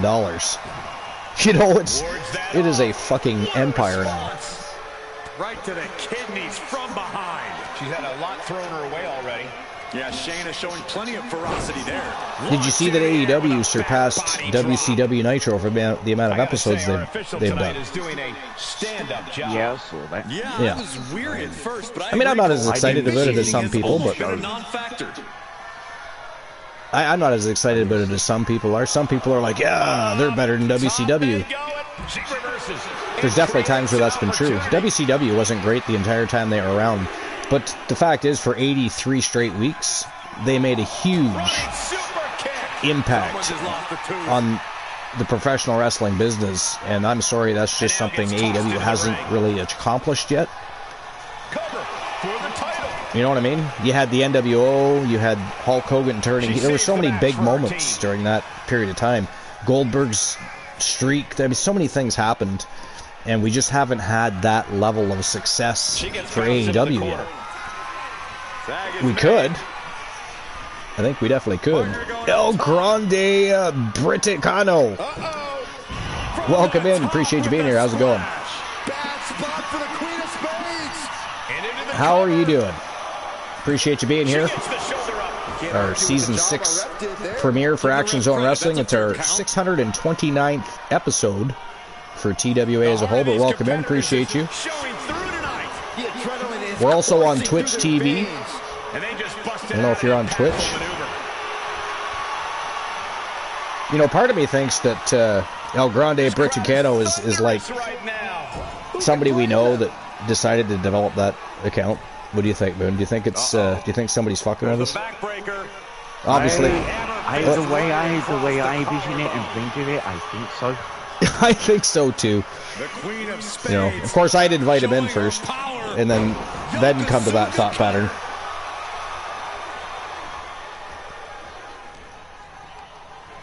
So when it comes to WrestleMania this year, honestly, I want your honest opinion. Are you as excited for WrestleMania this year as previous? I think I actually like it that it's in Vegas and that. Yeah. I like even though the ticket sales are basically expensive and way too expensive. There to WrestleMania is just not going well because of the hype, right? Well, actually, that changed. That changed. They sold a whole shitload of more tickets. It was after one of the promos that were cut on Raw, but ticket sales increased and they actually ended up opening up more seat space. Last time I checked, they were looking at around 54,000 tickets sold. But in the beginning, it was moving very slowly. And I think that was partially... The way I feel is I feel like they didn't do a good enough job from the get-go at building WrestleMania this year. It finally eventually started to look good, but and there's other things, like I don't think anybody really wants to see the triple threat match for the women's championship. I don't think it doesn't belong.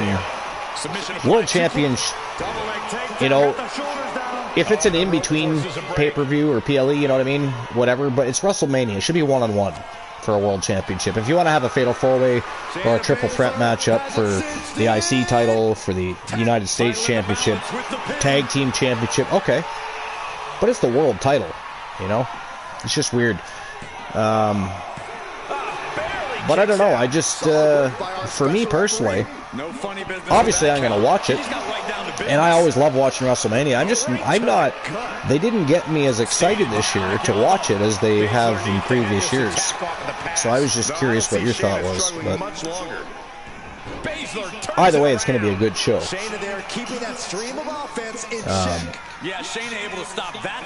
Who do you think walks out with the WWE Championship? Cody Rhodes or John Cena? I actually like Cody Rhodes. I think he should too. Yep. To win number 17. Not just that. I think that it makes Cody Rhodes, because he's already over as a motherfucker how are they ever going to continue that hype if they just keep the belt on him? I think the best thing to do at this point is to take the belt off of him, give it to Cena for his history-making 17th championship, and then Cody Rhodes, the American Nightmare, is now on the chase for that second run. You know, his family never got a first run. He's going to get a second run. And I think it would maintain that level of excitement to see him, that hype that they've got going, because he is over as a motherfucker, right? Cody Rhodes is over. Yeah, you can't get more over than Cody Rhodes is right now with the fans. So, him and Jey Uso doing a good job with that. That said, I don't think Jey Uso should beat Gunther. I'm just going to come out and say that now. I've said it before. My thought pattern remains the same on that. I don't think he's ready for the World Championship. I'm not really sure what they would do with him other than have him be a transitional champion. And I don't like seeing transitional world champions. I just don't like that. That's why I don't want to see Io Sky lose. I'm hoping that Bianca and Rhea Ripley just become so consumed with one another that they screw themselves out of the opportunity to win, and Io just retains and picks up the win. Then maybe Bianca and Rhea go on to have a rivalry. Hold that thought, ladies and gentlemen. That is it. That is all. Sarah Suzuki picking up the big W. So the winners of the match and your new Action Zone Wrestling World Tag Team Champions from Team Honeybee Wrestling, representing the League of Nations, B. Jackson and Sarah Suzuki, the League of Nations, your new champions. Congratulations to Honeybee Wrestling. Especially after the Julia Jackson match. If you haven't seen that matchup, wait till you see that match, Moon. I was so shocked by that match, it wasn't even funny.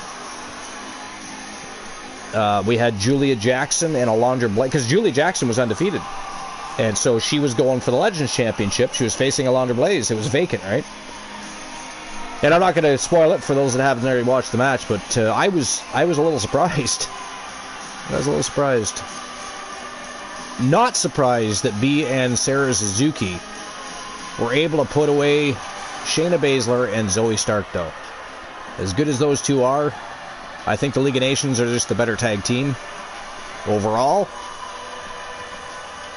And, like, B and Sarah were kind of all over them. As I say that, they show a replay of Shayna Baszler making B. Jackson eat the mat. Nice.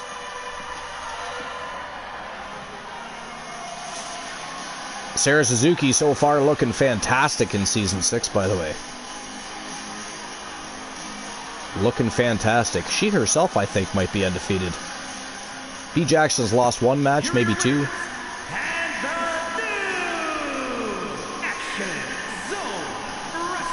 But once again, the League of Nations, our new Action Zone Wrestling World Tag Team Champs. So congratulations to Team Honeybee Wrestling.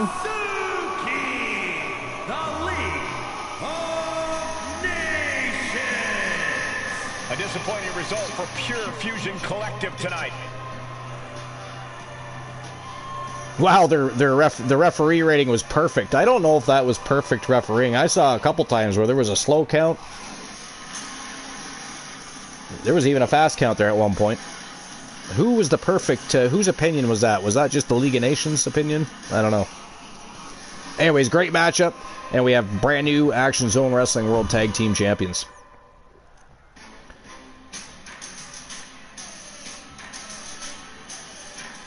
Alright, next match of the day. It is Chelsea Green versus Anna Jay from Team Mufasa. They are battling it out for the Action Zone Wrestling Continental Championship. That is next. And then, of course, we're going on to the men's tag team division. As you can see, it is Phenomenal Soul taking on the Coalition. It is Joe Lincoln and CM Punk versus Joe Hendry and MJF. For the Men's World Tag Team Championships, special guest referee is our TWA Legends Champion, the one Elijah Archer. That'll be very interesting because I don't personally believe that Archer's going to call that fairly. I mean, his team is in the matchup. I don't even think he should be special guest referee, but as it is, he somehow managed to worm his way into that. Probably, being part owner of the promotion probably doesn't hurt. He doesn't usually play that card, though, but to me, I mean, who would put Archer in there as the special guest referee? I'm thinking he put himself in there. I think that is a bought position for the night. But should be a fantastic matchup though. Phenomenal Soul, Joe Lincoln, CM Punk versus the Coalition, Joe Hendry and MJF. But first, it is Chelsea Green and Anna Jay putting on a show for the Action Zone Wrestling Continental Championship. So let's get the show on the go. Shall we? What do you think, Moon? Chelsea Green or Anna Jay? I gotta tell you, the WWE superstars that we've brought over to TWA have been really surprising so far in Season 6. I mean, there's been a lot of crazy matches. Shinsuke Nakamura winning the Continental title. Alundra Blaze winning the TWA Women's Legends Championship. And of course, other matches that have surprised me as well. What do you think, though? Chelsea or Anna? I think Anna. I really do like Chelsea Green, though. But I'm thinking Anna Jay. I'm not going to say we'll squash Chelsea Green. Chelsea Green's very good. But I think Anna Jay controls the situation enough to have things go her way and retains her championship. Honeybee Wrestling. Yo, sorry, I wasn't paying attention to chat there for a minute. I was actually, watching the show. At the moment, watching a screen that's going nowhere. So, sorry about that. Welcome in. Did you see that match? Were you here for the League of Nations match? Do tell me you were here for that. If not, you're definitely going to want to go back and watch that.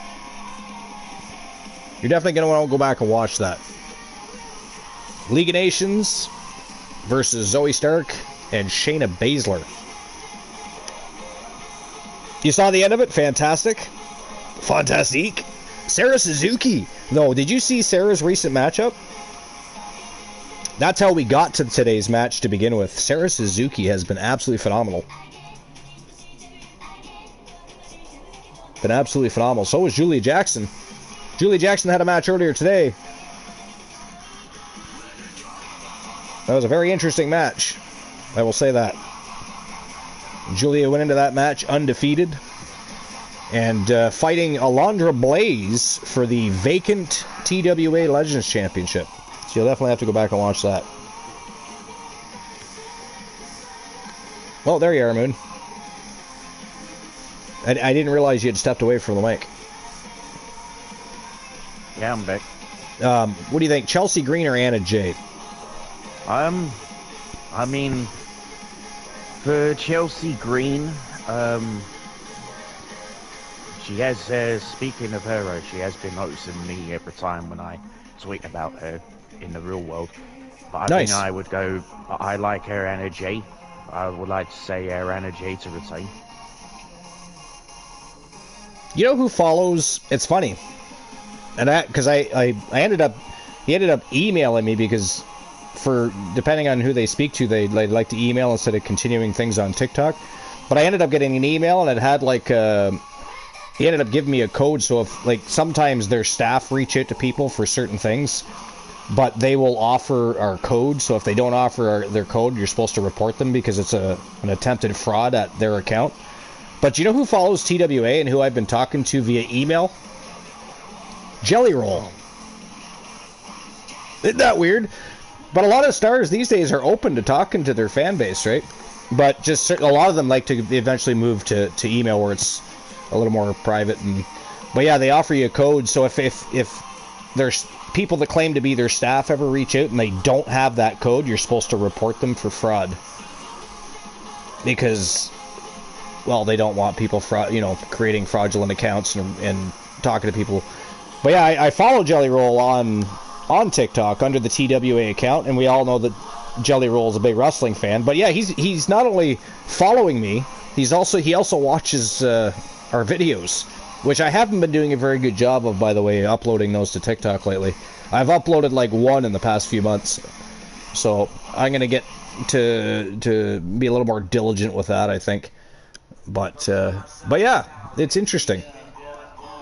I used to talk to Matt Morgan. Do you know who Matt Morgan is? The Blueprint Matt Morgan. I used to talk to him on Twitter all the time.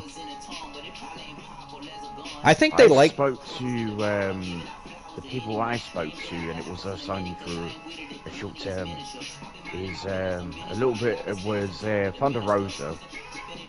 Thunder Rosa, yeah, she's very good at communicating with her fans, yeah. Even B-Fab, which was after when she got released, with Hit Row, who got released there a few years ago, like Swerve, who's now in their AEW, and even Top Dollar, who's now with some dude, I don't know his name, as part of this group called Top Class, whatever it's called in TNA, and who's the other one? I forgot. Shantae. I don't know if he's still around in. Yeah, he's with Carmen now. Yeah. You know what? Oh, they love triangle and stuff. I can't remember. I can't remember if you were on the last. Were you on the last broadcast booth for Wrestle Wars Genesis? I was at the business end. I was, but I was asleep. So they tell me that Ludwig Kaiser is dating Tiffany Stratton.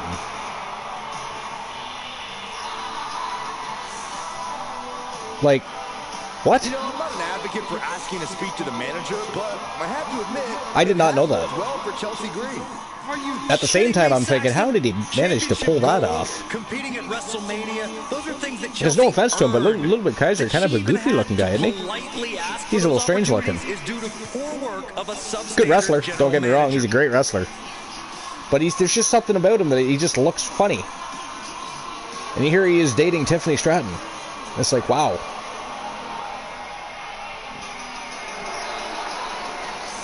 Maybe his toolbox is as big as his ears. Chelsea is ready to make a hot mess out of the competition tonight. Because he does have some big ears. I'm going to assume that's from Combat Sports, because if I'm not mistaken, I think he's like an actual wrestler. Like, he's an amateur wrestler, and I think he does martial arts too or something, or he used to. But so it could be from grappling, amongst other things. You don't just get cauliflower ears. Your ears tend to, you know, come out from your head, depending on what you're doing. But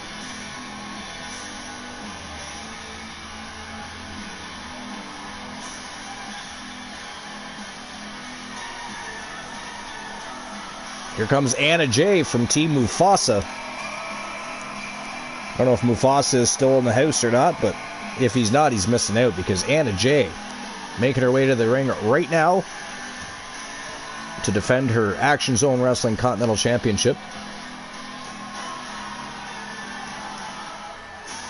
I think the group between I think I actually like the newly formed team between Chelsea, between Alba Fire. Like everybody else, Cole. It seems like everybody's ready to write the champ's demise, but not me. Yeah. And even Bailey and Lyra too. I mean, I liked Alba Fire and Isla Dawn too, so.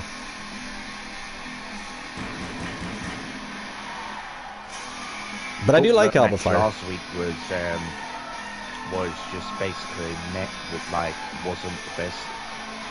But even though Lyra and Bailey did well, and even the last part of that cements her as one of the great champions of this era. It's just like the first part of it was just like, and the second part, like that's when the second team came out. It was just 2 minutes of in-ring action and stuff. Yeah. You know, that used to happen to women's matches a lot before the Common Era. It was really annoying.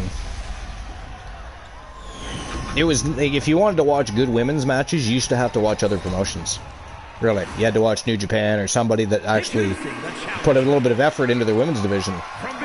Because WWF, WWE, WWF, WCW, none of them were ever good at giving the women their rightful spot. And I think, especially back in the day, it's ego, right? I think, because look at today. There's a lot of the times, I'm sorry, but WWE, doesn't matter what promotion, the women, a lot of the times these days, are outshining the men in the ring. And I think back in the day, that would have really hurt the egos, you know what I mean? When you're talking about the 80s, 90s, men didn't want that shit going on. Looking at the champion, I guarantee there's no doubt in their mind as to who's leaving this match with the title around their waist. I think the men's division outside of Ricky Saints and Ethan Page, Starks, and even Ethan Page. I would rather see Ethan Page, and I'm not the only one who has mentioned this. Like, on a good note, I would rather see Ethan Page as a Midcard guy. Yeah. I would rather see, but not as a world champion caliber. I mean, he's good though, but it's just the fact is that he's not a world champion material. At least not yet. At least not yet. Even though his help was on top of. I'll tell you though, the NXT guys, they need to really pick up their socks, because first of all, you've got TNA, who are going to keep flooding the WWE with talent. Right? TNA's doing very well. They're putting on good shows consistently. The roster looks great. I'm really hoping Moose comes over soon. So Moose was actually, I don't know if anybody knows this, but Moose at one point was actually offered a WWE contract, but he said he wanted to wait. He signed again with TNA for a couple more years. He said he didn't feel he was on the level necessary to be in WWE yet. I think he's accomplished that. I've never liked his name, and I really do hope they change that, which they probably won't at this point, because he's Moose in TNA, and if he comes over, they're not just going to change it because he goes from TNA to WWE, but I've always hated the name. Or at least add something. Give him his real name, The Moose, whatever. I'd be okay with that, but just to call him Moose, to me, I've hated that. But I like him a lot. I always knew he had potential. He's a big, strong guy that can actually move very well in that ring. He can actually wrestle, which is impressive, also for a big guy. So I'd love to see him come over, because there's endless matches he could have. But there's other guys. Joe Hendry. You know, there's many guys. But TNA has always had a pretty good influx of people coming in and out. They've been lucky that way. Just now they're working with WWE and things are really skyrocketing for them. But yeah, I'd like to see Moose come over. We already know Joe Hendry's coming. There's nothing can stop that. Joe Hendry has just impressed basically the entire pro wrestling world. You know, so we know that's happening. We already got Jordynne Grace. That's a very cool thing. I think Jordynne Grace is a future women's world champion, guaranteed. No ifs, ands, or buts about it. And I think I'd like to say the first time she wins a championship, like a world championship, I bet you she beats Charlotte Flair. Right? We all know Charlotte Flair is going to get a title at some point. I don't think it's going to be Mania. A lot of people disagree with me. I honestly don't believe Charlotte is back to just come back and immediately start going for that 16th and 17th World Championship.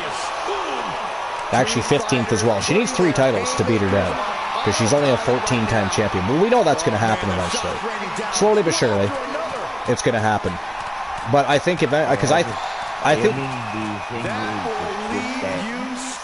The thing is that Charlotte is a good wrestler. Oh, she's fantastic, yeah. What annoys me is just that they keep pushing her. Yeah. She doesn't care about the other women and stuff. She wants to be pushed there, just want to be just like her back. She's the John Cena of the women's division, except for she can actually wrestle. Because that's one thing that's always bothered me about John Cena, is that he never displayed enough wrestling talent in that ring. It's like they would change his theme music, they would change his gimmick from the Doctor of Thugonomics, just a regular, all that stuff. But one thing they never did was keep adding to his arsenal. A move here and there over the course of 20 years doesn't cut it. What can John Cena really do in that ring? We don't know. I mean, to me, again, as much money as he made, and as many Make-A-Wish foundations that he had come true, which he holds the record for the most of any star on the planet. And he's a very good human being. Other than that, he's a failed Hogan experiment. They wanted to turn him into the next Hulk Hogan. Unfortunately, he never really had that kind of an impact. Did he make more money? Probably. His merchandise sales alone would have been astronomical. He probably could have retired early on that alone. Right? Look at Kevin Nash. He says he still makes millions of dollars a year off NWO stuff, and WCW is defunct. Now WWE holds the rights to it also, but I'm just saying. So yeah, John Cena, to me, and they just kept shoving him down our throats. They even called him Super Cena at one point, which drove me fucking up the wall. Because I made a joke one time and called him Super Cena. I think we were on a show, actually. It was, what, season 1 or 2? And I said, you know what, I take that back. I said, if they ever say that on live TV, I will stop watching the show. And you know what? The next fucking week, what does Michael Cole call John Cena? Super Cena. I was like, are you shitting me? Like, fuck right off. But it was hard for me to enjoy John Cena because they kept shoving him down our throats. It's the same thing with Charlotte Flair. We all can appreciate how good she is. Most of us, anyways. I mean, if you can't understand that Charlotte Flair is one of the best women's pro wrestlers on the planet, then you're not paying attention. And you don't know professional wrestling or amateur wrestling or any other athletic sport. Because she is fucking amazing. I don't know why she can't be more consistently good on promos. Because it's one of those things where I've literally heard her cut great promos. And then I've heard her cut so many mediocre and crappy promos aside from it. It's like, what? How do you go from a promo to this level to a promo to that level? You know? But yeah, shoving her down our throats is not one of my fan favorite things about her. They gave her way too many titles. She didn't need to have 14, 15, 16 championships to prove she was stepping out of her father's shadow. You know, we all saw the work and the effort she was putting into the business. And I hate to tell everybody, but she's become a better wrestler than her father ever was. Not on the microphone, though. At least not consistently. You know? She cuts more bad promos than good, so it's kind of weird. But yeah, they shove her down her throat. So, but honestly, I believe this year, WrestleMania, I think she's here to put Tiffany Stratton over. You know, whether or not it's a clean win or somebody else interferes and causes Charlotte to lose, it doesn't matter. I think she puts Tiffany Stratton over. I don't think she's here to take her title. Because what I think will happen is, I think eventually she'll go from SmackDown back to Raw, and she'll work over there and probably win a championship over there. Maybe against Bianca Belair. Again, I'm hoping Io Sky retains. I think she deserves to retain. Some people don't like Io Sky. I think she's great, yeah. One person I'd like to see in the championship picture, I think it's a shame she hasn't been yet, especially considering she was literally the runner-up in the Royal Rumble, is Roxanne Perez. Man, has Roxanne Perez ever come a long way in a short amount of time. She is so good. They need to get her going. I think she would be a great world champion. You know, start out, give her a chance at the United States Championship or the Intercontinental Championship. Something. Roxanne Perez. I mean, if you can make her the runner-up, right? Then you should very easily be able to put her in at least the conversation for the championship. You know, start building her that way. But they haven't even done that so far. Go right back to Rhea Ripley, Bianca Belair. You know. My issue with that is we've already had Bianca Belair and Rhea Ripley, and I don't mind having them fight it out again. You know, anytime Bianca Belair and Rhea Ripley step foot in the ring together, they're going to put on a spectacle. So that's great. But they didn't need to both be inserted into the World Championship picture. You know, it should be one-on-one. Either Rhea Ripley or Bianca Belair, pick one against Io Sky. It should not be triple threat. But I'm hoping that Rhea and Bianca become so consumed with one another that they fuck themselves out of a win. And Io somehow retains the title. She does not deserve to be a transitional champion.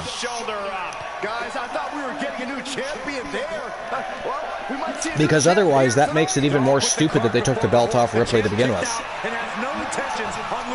To make her a transitional champ, so that we can insert Bianca Belair, who lost at the Royal Rumble, by the way, right? Not Roxanne Perez, who is the runner-up. Let's do Bianca Belair.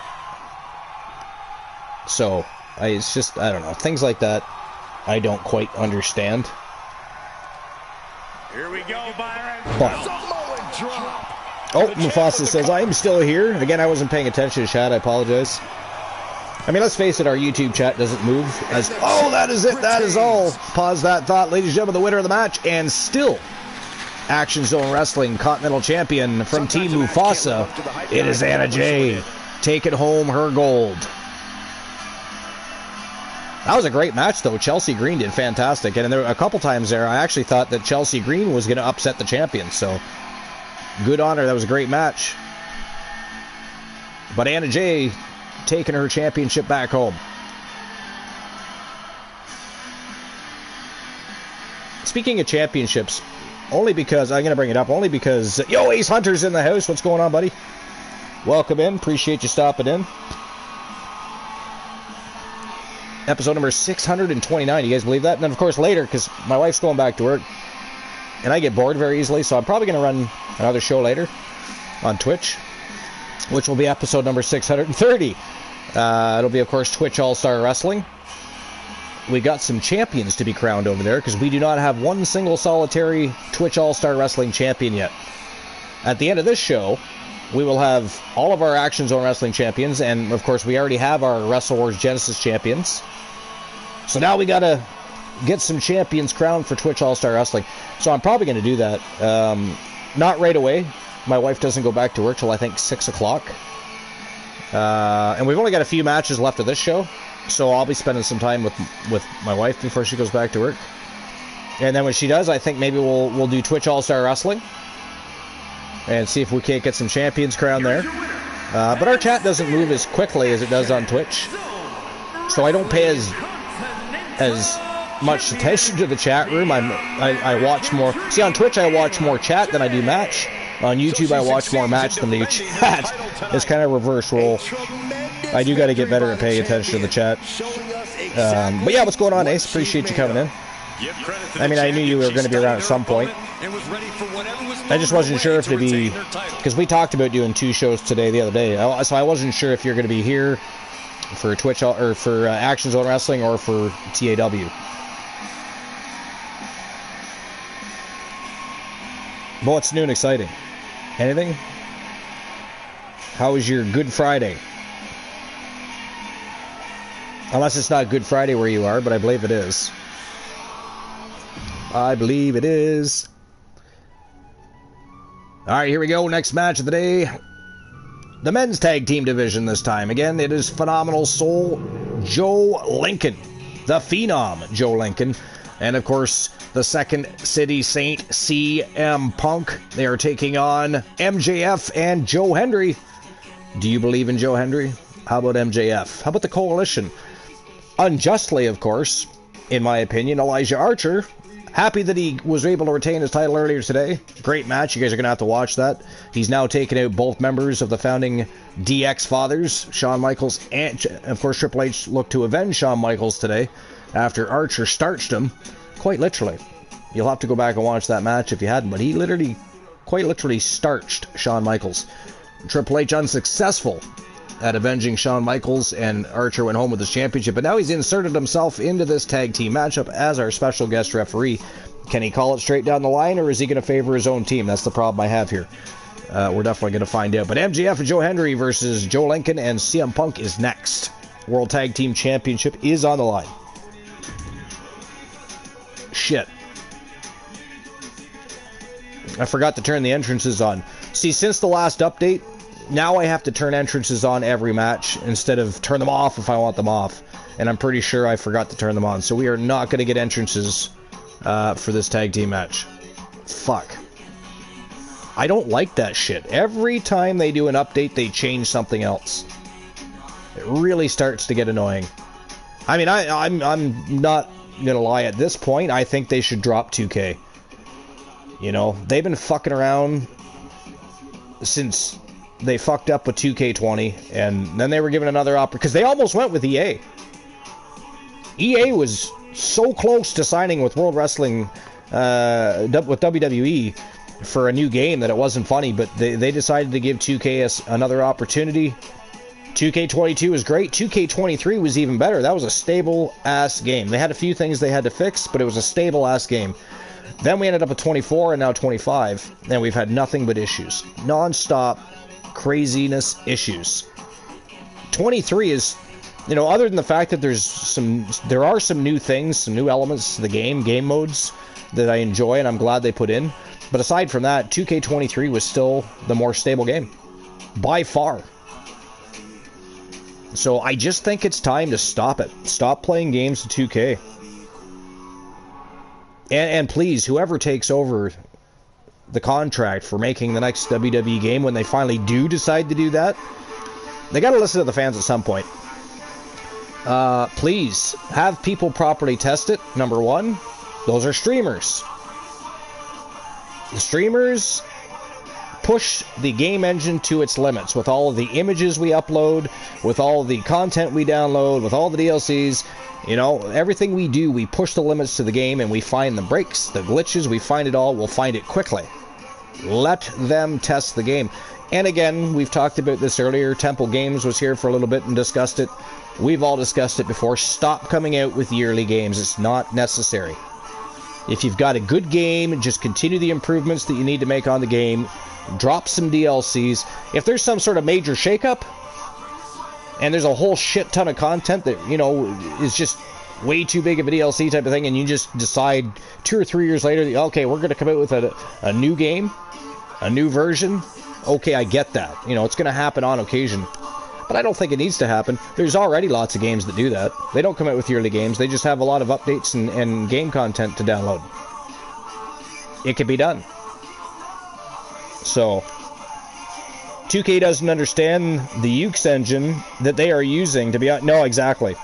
Fire 2K, and I'd take EA at this point. Yeah, I know. Yeah, so would I. I think they need to stop playing games with 2K. I wish I could go back and turn entrances on. I'm really pissed off. This will be the 3rd match of the show with no entrances. Really got to start paying attention to that. I don't like how that changed. The guest referee has a lot you should not have to turn entrances on. It is fucking professional wrestling. They have entrances. To have to turn it off, that I get. I don't get having to turn them on. Absolutely stupid. They are treating this game like a science experiment just for that. Yeah, I know. I know. The island is all about future microtransactions and shit that most of us don't care for, don't want, didn't ask for, and they put in anyway. Like a lot of things they changed. They took out content, there's music missing, there's moves missing, and or they've been repackaged under a different name. I have found a few moves that last season were called one thing, now they're called something different. But yeah, 2K needs to go. It's time. It is time. They've had enough time to play around and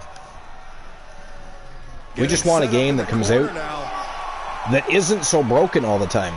They don't have to patch all the time. You know, like how annoying is it? Like there's literally been times where I didn't get to run a show because I come home, I tell my wife, I say, "Is it okay if I run a show?" And she's always like, "Of course." She totally supports everything we do. So she's always like, "Yeah, of course, go ahead, do it." So and I turn it on, and there's a fucking update that's going to take 2 or 3 hours, and it's like, goddamn. Even if it takes over an hour, you know, depending on the time I decide to run that show, that's just starts to get way too late for me to start. So I just end up not doing it. Then, of course, I have schedule differences all the time, because I don't get the same days off every single week, so that changes things. That's why I don't have a regular schedule like I used to a few seasons ago. I think we're on the 2nd season in a row now, or 2.5 seasons, where I really haven't had a schedule. I used to, right? We used to have specific times every week. But the problem is my schedule changes all the time, days off change all the time, so if I'm working till 9 p.m., I'm not coming home likely to run a show. Record some matches, maybe. But I just don't have it in me by that point to... If I'm off, and that happens to be a convenient time to run a show later, okay. But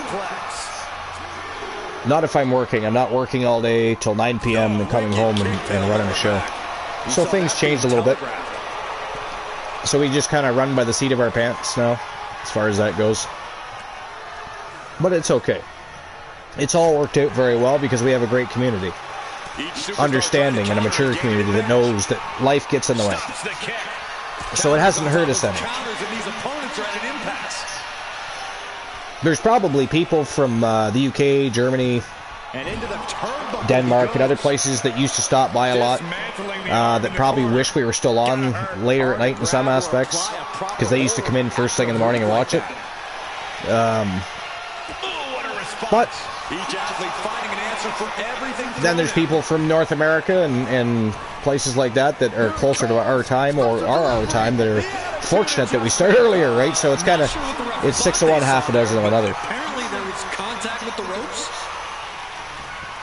And I'm not going to lie, I don't miss being up till 2 and 3 in the morning running a show. I don't miss that. As much fun as we had, you know, I don't miss that. I like getting the shows over earlier. It gives me my evening to do things. I like to watch movies. I'm a big movie buff, so I like to watch movies. I like to watch other people's channels, so if I can do that at night instead of running a show myself, I prefer that. Plus, we tend to run fairly early anyways these days, so I mean, it works out okay for the people from the UK. Just the people in places like Germany and Denmark that used to pop in the mornings, they have to watch the VOD.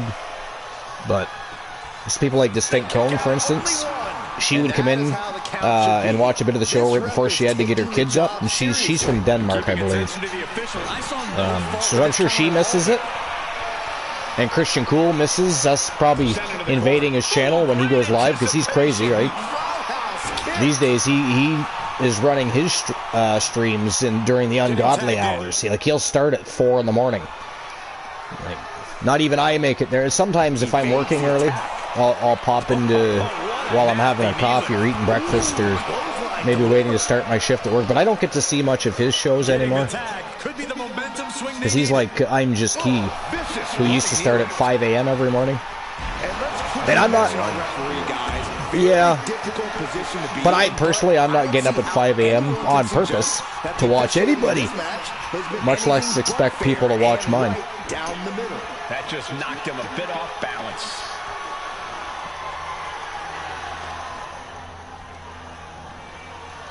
MJF getting schooled by Joe Lincoln here. As I used to run a show in the afternoon, I used to run a show in the afternoon, He saw that coming. Or in the morning, like my Monday show. Using the elbow to escape the attack. Yeah.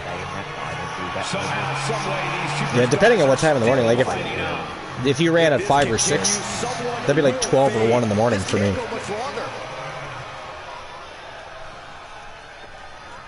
Which isn't too bad. But if you ran it, say, if you ran it at 8 or 9 in the morning, I'd still be sleeping. Or I'd be getting ready for work.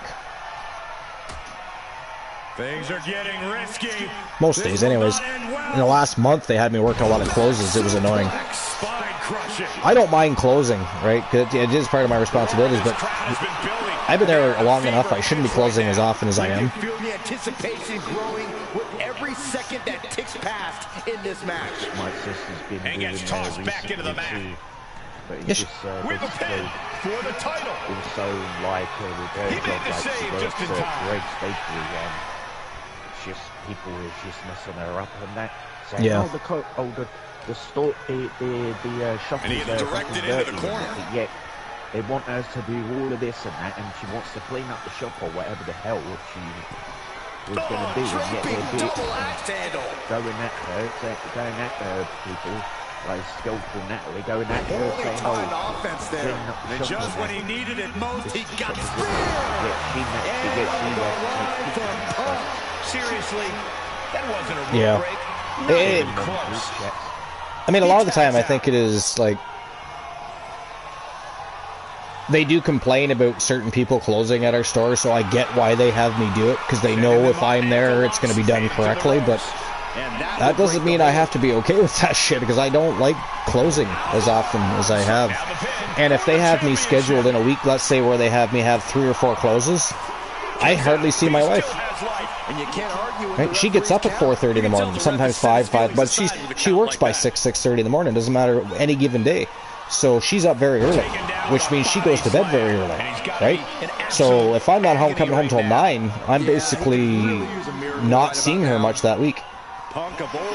Other than, hey, how's it going? Love you, bye. Or on FaceTime, right? Which is fine. I mean, we always find a way. That's what we do, right? We don't care. We're paying bills. You know, we don't mind doing what we do, but and we're older and more mature now. We know we don't have to be together 24/7 like you do when you're younger. People, when you're younger, they think they got to be together all the time. What they don't realize is they're probably damaging portions of their relationship by being together all the time. But we do try to spend as much time together as possible. But again, 20 plus years of being with each other, we've kind of earned that right now. It's not something we just do for the sake of doing. We do it because we enjoy doing it. Just we can't these days that much when that happens, because it's just not possible. Because she's not going to stay up all night just because I work till 9 p.m. right? So, and nor should she have to, or want to, for that matter. If I was up at 4:30 in the morning, I'm not staying up till 9, 10 at night either. So, good on her for doing what she needs to do, as opposed to doing what she thinks I might want. Right? And he has no clue what's coming. From way up, diving double axe handle. But so it has its challenges. But it also keeps, it keeps things interesting too, because we've been together a long, long time, and I still get excited to see her every day. And that's partially because we don't get to spend every single day together, right? Turns that back on CM Punk. But it's nice when you have that person in your life that excites you. And it's a rare thing, for people that have been in each other's lives for so long to still have that same thing. And so it's nice. It's nice when you find that person. She's a very fine woman, though, so it makes it kind of easy.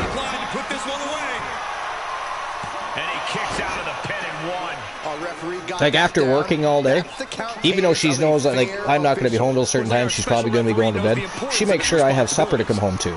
I don't very often have to come home and cook myself something to eat. You know what I mean? Like, that's an awesome thing. That's something I'll always be grateful for.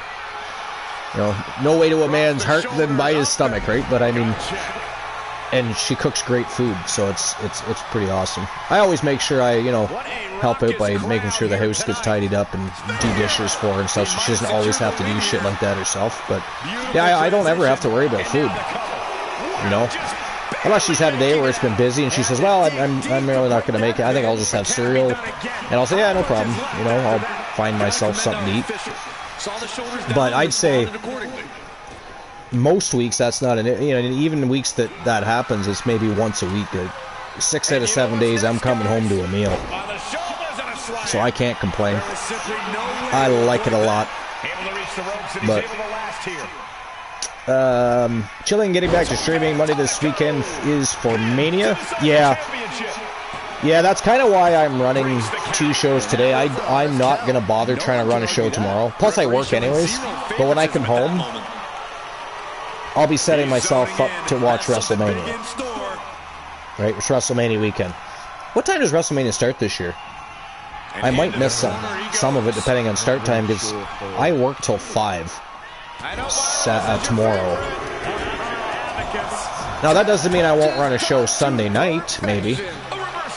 I'm off Easter Monday, so I might run another show Sunday night, but I'm not going to bother running a show Sunday during the day or tomorrow. WrestleMania weekend is like Super Bowl weekend, right? We're excited. We just want to watch wrestling. That's all we want to do. We don't want to do anything else. We want to watch WrestleMania. We want to eat junk food.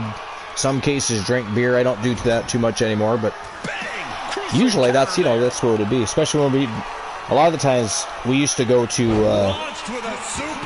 back in the late 90s, early 2000s. We'd go find a bar somewhere, and we would sit there and have nachos and fries and drink pitchers of beer and watch WrestleMania. You don't really have that opportunity much anymore. People don't do that for whatever reason. They don't want to, because I think you have to have a license now. You have to pay for a yearly license, and then you still have to purchase the event for people to watch if you're a business. So just a lot of people don't do that anymore. But it used to be a lot of fun, though. I used to love going, because that'd be one of the few times a year I'd go to the bar even, and we'd get together, have a good time, and watch Mania. But I always wanted to do that myself, always been thinking of it. Yeah. Recently, like, the one that's basically busier on weekends, I think it is, like Friday, like Thursdays, Hooking Fridays, their or Sunday opponent's days, legs into the surfboard Yeah. position. always And a thinking leg like, breaker. This is going to the absolute limits.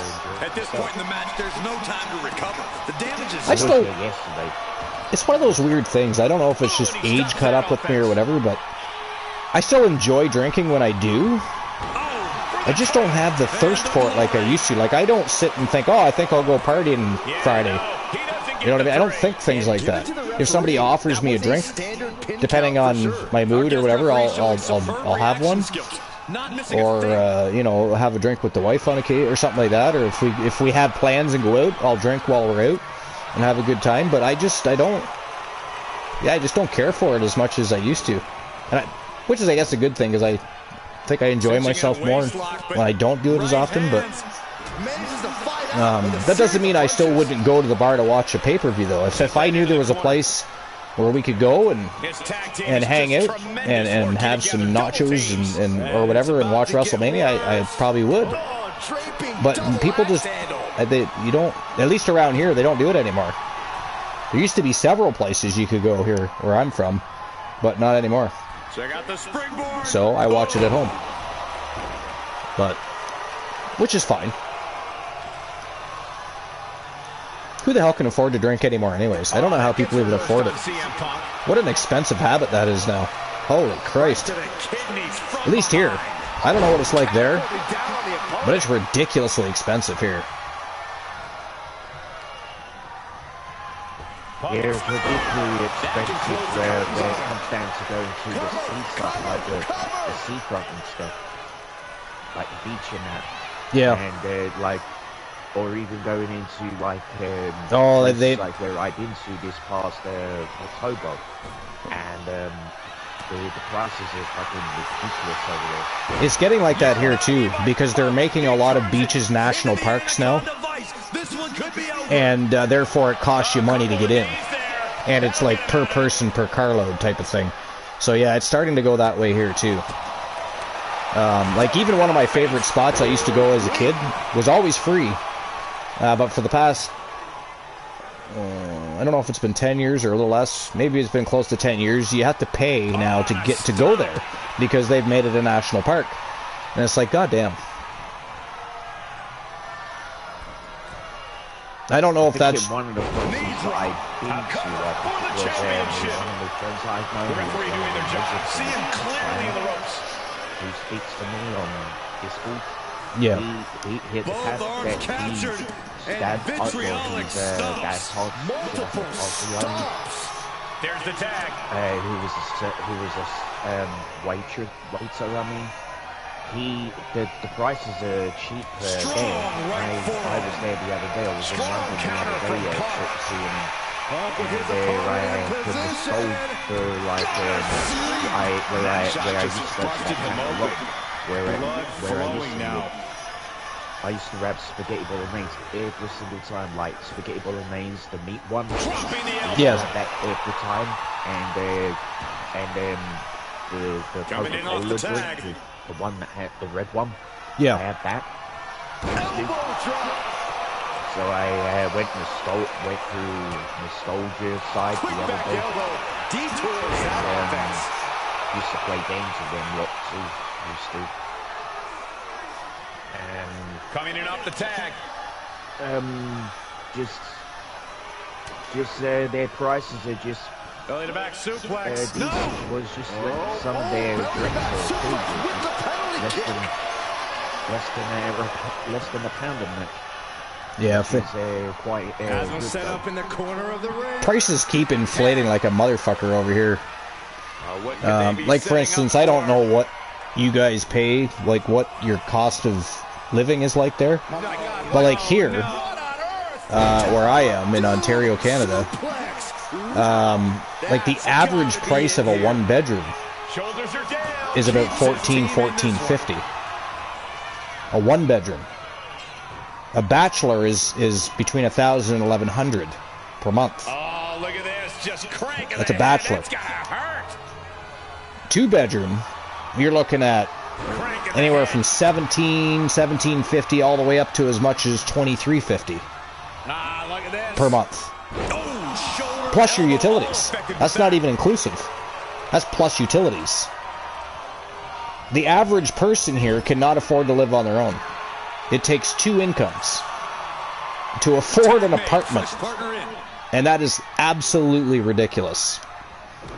And up until now, they claim they're going to do something about it now. But up until now, they've done absolutely nothing about it. All they've done is continue to build condominiums, which nobody can really afford. Seniors buildings, right? Stuff like that. Nothing for the future, nothing for the youth. You know, now all of a sudden, especially because it's election season here, we're about to elect a new prime minister. And because Carney was only a replacement for Trudeau when he stepped down. That's why. So now they have a process where they're going to have a final election to see if they want Carney to stay in office or if they would prefer somebody else. But now, part of their campaign is they're going to build a cheaper Canada, which they've proved time and time again can be done. This happened after World War II. It happened in the 80s. They built affordable housing that was kept at a reasonable price. And those places are still utilized and exist today. So, but only certain people can get them because it's a process. But they have not done a very good job of continuing that process and continue to build. Like, the average price of a house over here now is ridiculous. Like, what would it cost you? Like, what would it cost you? $250,000 or $300,000 about 5, 6, 7 years ago? You're talking $550,000, $600,000. You've got places over here selling for $1 million that when you look at it and you go, who the fuck come up with that price? That's $1 million house now? You must be joking me. Like, if you were to build a mansion over here now, it would cost you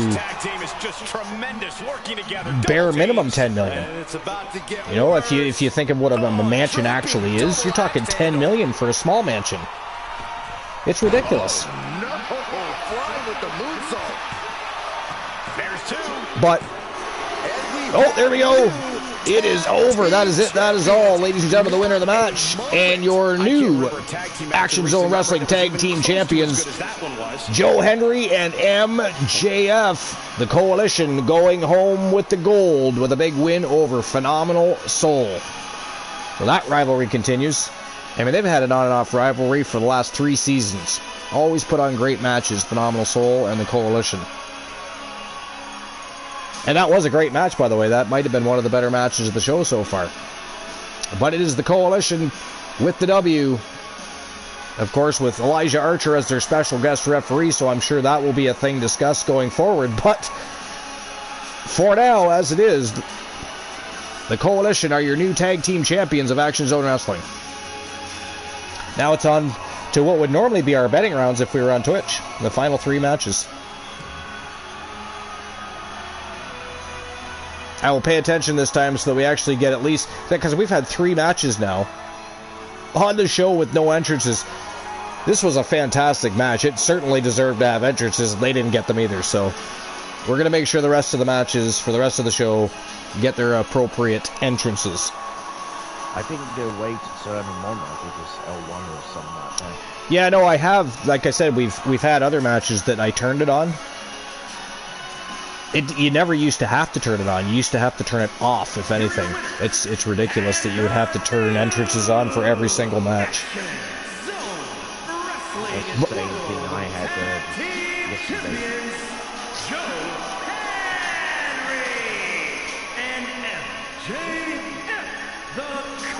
Joe Hendry wearing the crimson mask. He got busted open good. For my money, these two just might be the best tag team. Wait a minute, where's MJF's belt? Where is MJF's belt? MJF gave Joe Hendry his championship. Didn't bother to grab his own. That's weird. Alright, let's move on. Next matchup. Our men's Continental Champion, of course, our women's champion, who retained her title earlier, Anna Jay from Team Mufasa. This time it is Shinsuke Nakamura, who became the inaugural Action Zone Wrestling Continental Champion for Season 6, is going to be taking on Shade from Team Sir Jack the Great, who's had a tremendous start to his career. They are next. Continental Championship on the line. Shade versus Shinsuke. And again, this would... The entrances are off as well. Yeah, I know. I'm going to turn them on here in a second. This would normally be our betting rounds, but we can't really do that here. We can't really do that here. There's no system I can utilize. You know, the only way to get... I could use polls, but you have to be a subscriber. Like a month, I'd have to be a monthly premium subscriber and or be at the proper level to unlock certain things, and I have not done so. So there's no polling system for me to utilize. Otherwise, we'd have bets for our final 3 matches here too. But here we go. One-on-one. Extreme Rules matchup. It is Shade versus Shinsuke Nakamura. Continental Championship on the line. Let's rock and roll.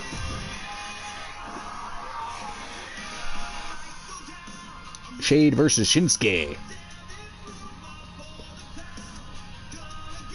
I can never understand their obsession with capital letters. Like, why the hell their name's always in caps?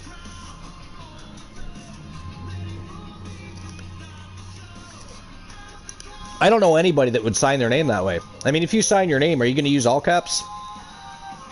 Even if you electronically sign something, it is not in all caps. So I don't understand why they do that. I can understand certain things, obviously. You got to have your capital letters. But looks like somebody's shouting at us. They're angry because they can't fix their own game. Is that what it is? Maybe. Yeah, oh yeah, Mufasa, I forgot to... I even addressed it earlier. He said, we were talking about things that were missing from the game. And Mufasa said, yeah, like the Z360 getting removed. Meanwhile, Zoe Starks is still in the game. It's stupid. And you're absolutely correct. It is stupid. He says, yep, around the same time in northern U.S., don't know about the rest of the country. Living is ridiculously expensive. One of my friends has 3 roommates and only 1 bedroom. People have to use the recliners. Yeah, it is getting crazy. They definitely need to address that. We'll see what happens. You know, lots and lots of things get promised during elections, and lots and lots of things get, you know, totally ignored after elections, right? They'll say whatever they think that you want to hear for votes. So, my signature isn't even legible, never mind capital. Yeah, exactly. Well, I mean, you know what? That's the best way to have it, though. You know? If you want to have a signature that somebody can't easily forge, make that shit like doctor's writing, like hen scratching, if you will.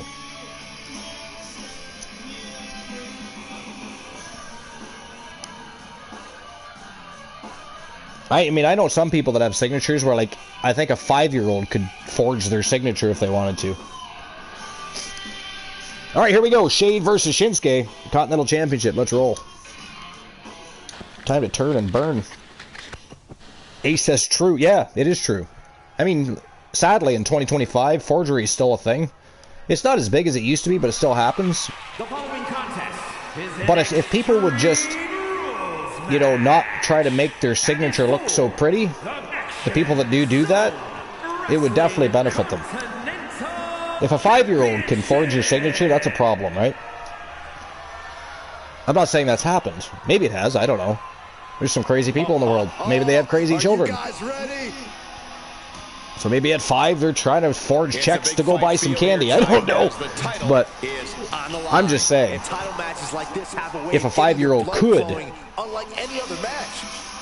forge your signature, that's a problem. It is problematic.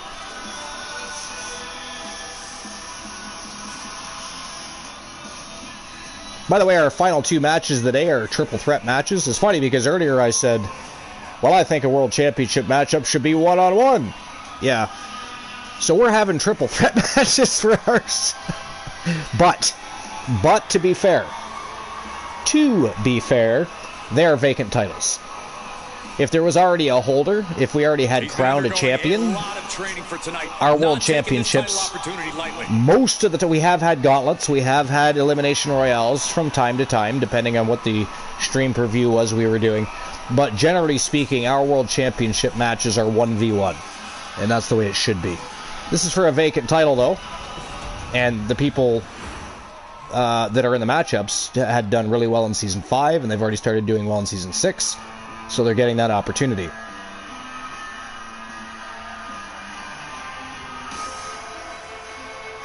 The king of and here comes the Continental Champion, Shinsuke Nakamura. Big hits and get the big win.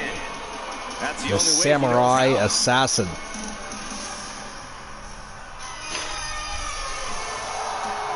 Yeah, I don't know. I have this funny feeling he might be on his way out of WWE. I hope not. But I don't know.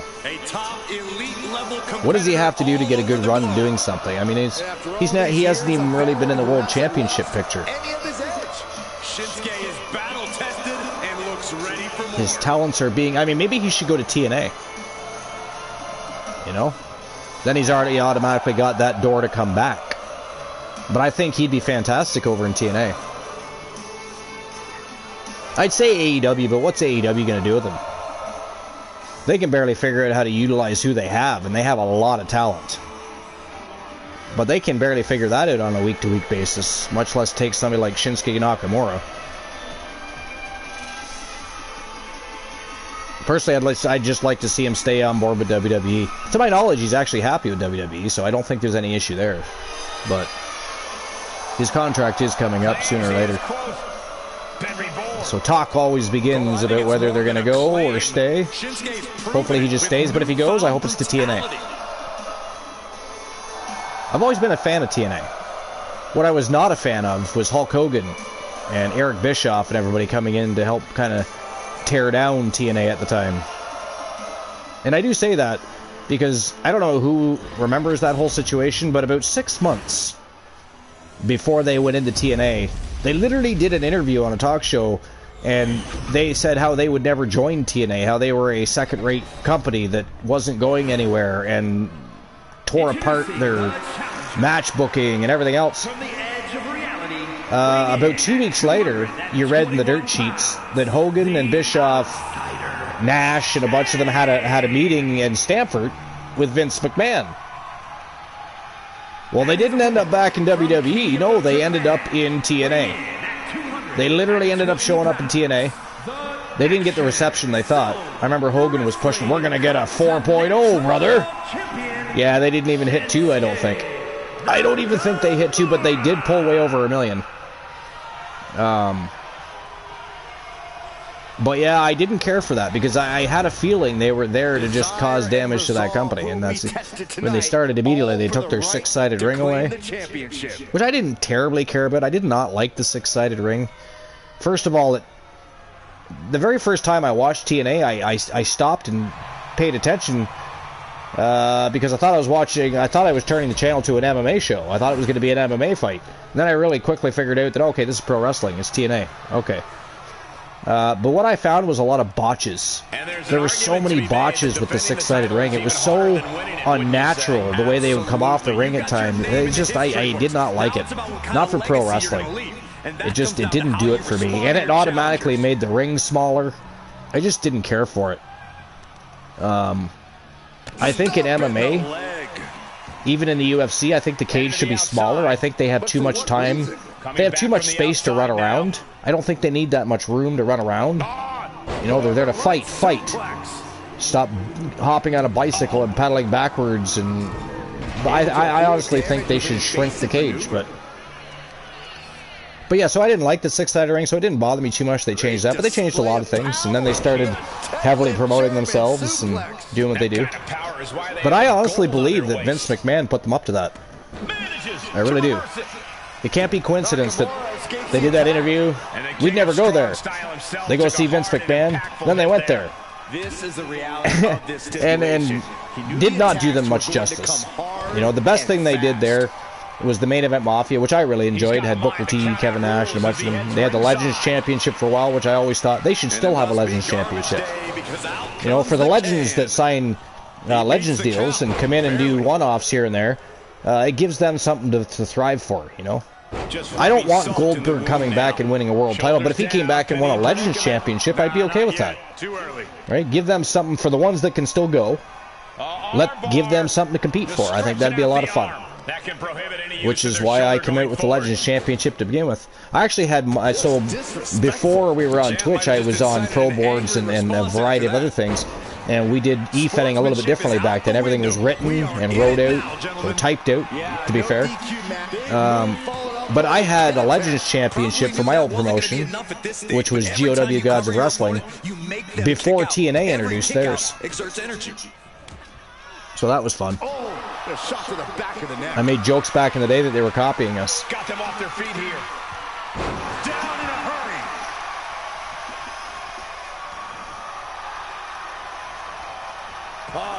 hurry. So if this was Twitch, and we were betting on this match, would you say Shinsuke is going to retain, or do you think Shade takes the title from him? What do you think? Shinsuke. Here he comes, sliding back into the ring. You think Shade might win it? Boom, nice.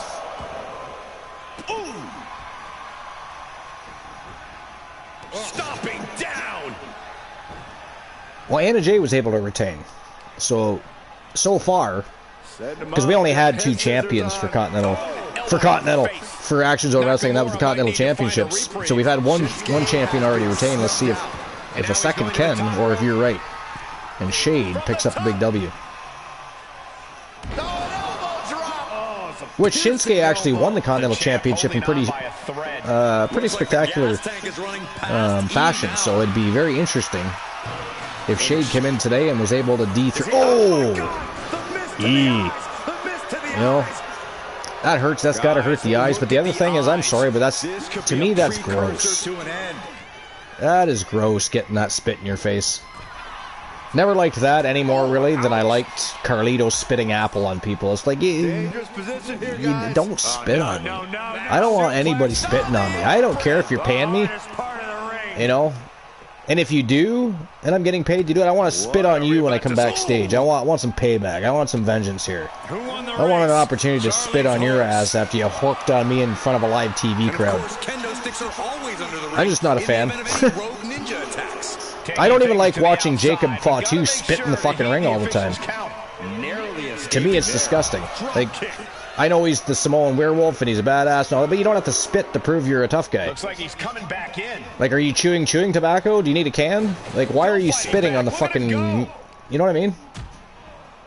It's not cool to spit. At least not where I'm from. Oh, knee to the breadbasket.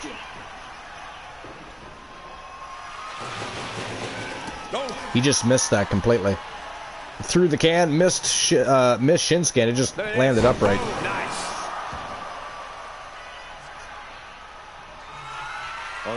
Shade measuring up Shinsuke. Oh, nice evasion by the champ. Oh my God, that might be it.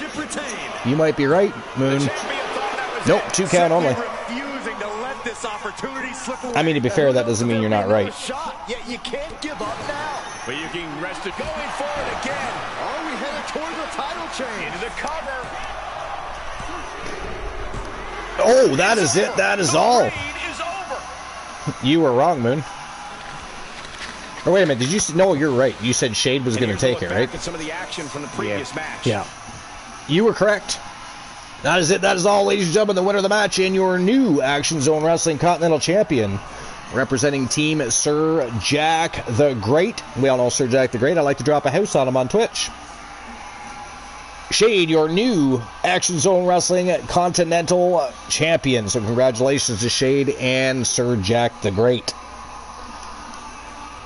Ace says Dixie Carter TNA is the TNA. Well, yeah. Shade with a W. Sure was. Mist to the eyes. Looks gross. And infection. That's what I'm saying. It's got to hurt the eyes, no matter what. Especially if you didn't close your eyes in time.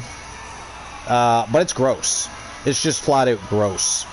See, here's another thing that changed, Moon. Look at the screen. Like, what in the fuck is that? Candy canes and gumdrops. Because that's something we would choose for Action Zone Wrestling, right? Like, of all things to change. Why that? And why force me to have to turn on entrances? Like, what are they trying to do? They're trying to force me to do shit. I'm obliged to work. He wanted this title so badly. and he went in there and made it happen. Impressive All right, stuff. on to the co-main event of the day. After that big win by Shade from Team Sir Jack, we have a new Continental Champion. Shinsuke has been dethroned. All right, here we go. And of course, the co-main event and main event are the World Championship matches. So up next, it is a triple threat special guest referee matchup. Trish Stratus, the icon of women's pro wrestling, going to be the special guest referee. It is Jennifer Wolf representing the Wolfpack Gals, and of course, Team Glenola taking on Roxanne Perez and Io Sky. This is going to be a hell of a fight between these three Vixen villains, but that is our next match. World Championship being crowned for the very first time here in Season 6. I love all three of these gals, but I'm going to go with Roxanne Perez here. I think Roxanne Perez is going to somehow... she's going to upset Jennifer Wolf and Io Sky, I think, here somehow. I don't know. That's what I'm calling. I'm calling Roxanne Perez. What about you, Moon? I'll go with Roxanne. You're going with Roxanne, too? I mean, I would just like to see it happen. Io. Or maybe Io. Yeah. If Boss Apollo was here, he'd give us a reason why all three should win. He does not like to be wrong, so he would just choose all of them. But do it in a manner where he's just, you know, I want to see Jennifer Wolf win, but I'd really like it if Io did. But at the end of the day, I think it's Roxanne that he would go on about something like that. He's crazy. All right, we're going to find out. Let's go. It is co-main event time. Action Zone Wrestling Women's World Championship on the line. Triple threat special guest referee matchup. Let's go. Did I turn the entrances on for that? I don't think I did. I didn't. Fuck! Now we're up to 4 matches with no fucking entrances. God, see why I hate it? I should not have to pay attention to that. Like, wrestling in a fucking bingo hall has entrances, you know what I mean? You see what I'm getting at there?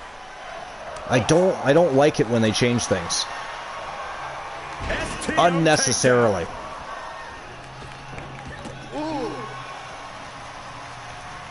Nicely done with the head scissors. But either way, going to be a great match. Entrances or no entrances. Sadly, what should have been, they should have had their entrances. You know, if you're going to have an introduction for your superstars, a world championship matchup is quite likely the place to do that. And I failed to do that. So, fuck you, 2K. Fuck you and your fucking toupee. Letting the other two superstars in the match tire themselves out and wear each other down. Then toupee being a patch of hair that you slice on your head. Because that's all they do is patch shit and break shit. I really do think it's time for a change. Leaning on the turnbuckle here. I don't care if it's EA. I'm just saying I think EA, if they can produce a great wrestling game, because their hockey games are fantastic. They've always got good season mode and everything else. They never have any issues with the hockey games. I'm not saying all their sports games are great, but hockey's always been one of the things they did well. So if they can somehow apply what they do with hockey to what they do with wrestling and make it work, I do think they would make a good game.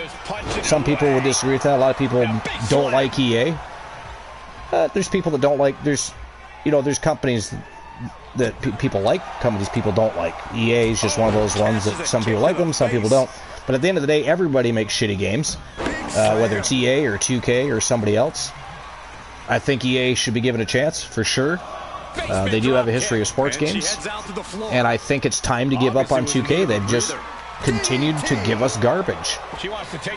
Flashy garbage, right?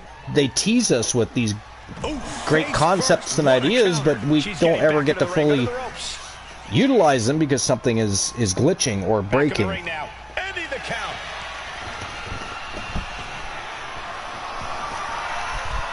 But yeah, textbook takedown there. It's time to give up on 2K. It's time to go to something different. Because I do agree, I don't think they know what they're doing with the Ukes engine. Maybe they should have developed their own, I don't know. But then everything would have changed completely, I guess. Gotta give our referee credit. She wasn't trying to influence the result there. Hoisted up high here. Now that's what you call impact. She's starting to struggle here. That's triple threats for you.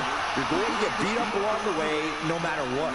One of those things changing, of course, being the fact that I got to turn entrances on each fucking match. She's back in the ring, ready to get back to business. Maybe the next time I'm gonna check. Maybe before, you know, when you go in and you can kind of like look over your match card. Maybe there's a way to do it. Wow, that's it. The match is over. Those three superstars laid it all on the line. Holy hell! Right here in these clips. That's crazy. The match just started.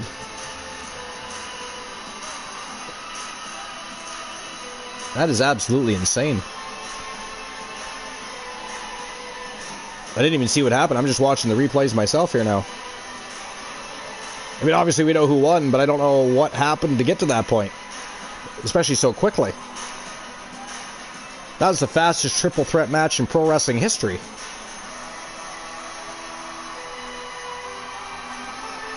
Damn.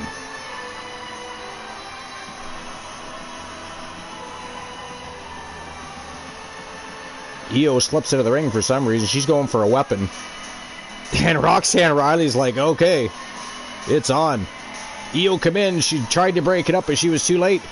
But that is it. That is all. Winner of the match, ladies and gentlemen, and your new Action Zone Wrestling World Champion from Team Glenola. And, of course, representing the Wolfpack Gals, it is Jennifer Wolf. Going home with the Action Zone Wrestling World Gold in the fastest triple threat match ever. I think it was fairly apparent early on that she was going to. That was just piss poor timing for Io Sky to slide into the ring like she did. I mean, I get it, she was going for a weapon, but considering what was going on at the time, just not a great idea. And she did make it back in, but not on time. Crappy. That was the worst triple threat match ever. Holy crap. Alright, it is the men's turn. It is main event time now. Hopefully this is a better matchup than the last match. You know, that was what, 2 minutes maybe? I think if we had entrances, it would have been, the entrances would have been longer than the match. But here we go. Will Ospreay, Humboldt the Arcane from Team Variance and Strife, and from Team Kraken Skulls. It is the undefeated Season 6 Damian Angel World Championship on the line. Also special guest referee to Stone Cold Steve Austin, that's going to be wearing the stripes for the matchup. For as long as this matchup may last. Hopefully it's longer than the women's match. But all the same, congratulations to Team Glenola. And of course Jennifer Wolf. Jennifer Wolf, the new Women's World Champion for Action Zone Wrestling. In record time. That's nuts. Did you see that coming, Moon? I did not see that coming. I didn't see it coming myself. Matter of fact, I didn't see it at all. I had to watch the replays. I mean, it was that fast. Jennifer Wolf whooped ass. Oh, fuck, I did it again. We're not going to have entrances for this one either. So, out of every match we've had tonight, out of 9 matches, we've had, like, what? I think 3 matches with entrances, that's it. I forgot to turn them on again. And because I shouldn't have to turn them on. It is another bullshit change with their stupid update. Every time they do an update, or drop a DLC and then do an update, they fuck something else up. And this just happens to be one of them.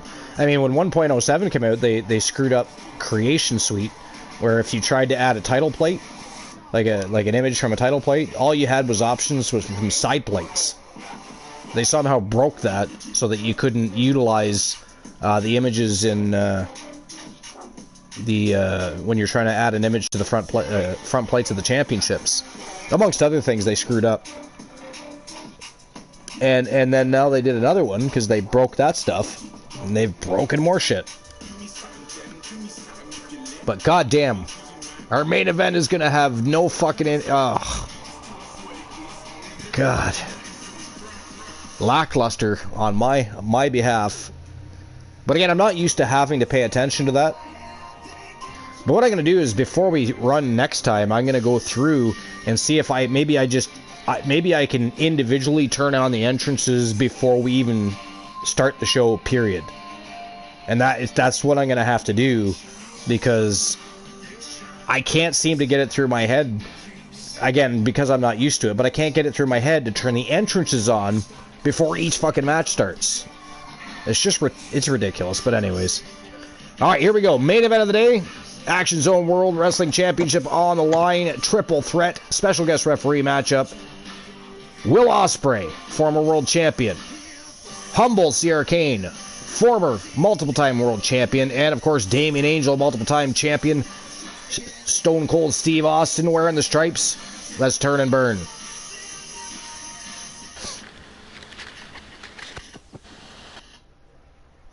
Triple threat rules, no disqualification. What a disappointment. No countouts. The only way to win is to pin or submit what one of the a other disappointment. I'm match. disgusted with myself right now. Oh. Personally, I love Madden and hockey, so I vouch for EA doing WWE. Anything is better than 2K, thinking what works for basketball will work for... Yeah, I don't know where their mentality was on that. It's absolutely ridiculous. It is absolutely... But I do agree.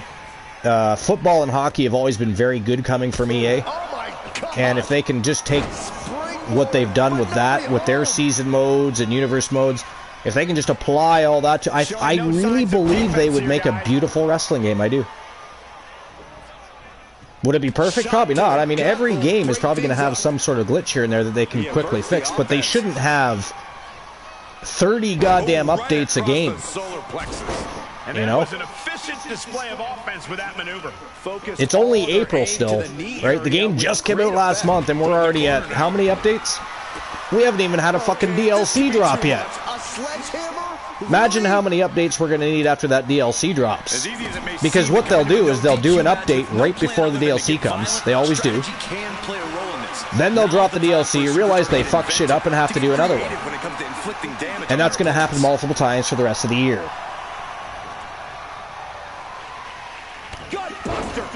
If WWE... and the people involved with creating the video games would just pay attention to their fan base, we are telling you, we've been telling you, it's time to walk away from 2K. Yes, it looks great, but it's broken. You know, we have to wait for 1,000 updates for it to work properly, and by the time that's all working great, they're ready to release the next fucking season. He looks like he's about to put his opponent. And now they've caused me to have a show where I've literally had 2 or 3 matches where our superstars got proper introductions and entrances, because apparently I got to turn it on each and every fucking match. Hopefully I can find a workaround for that, because I'm annoyed. I am annoyed.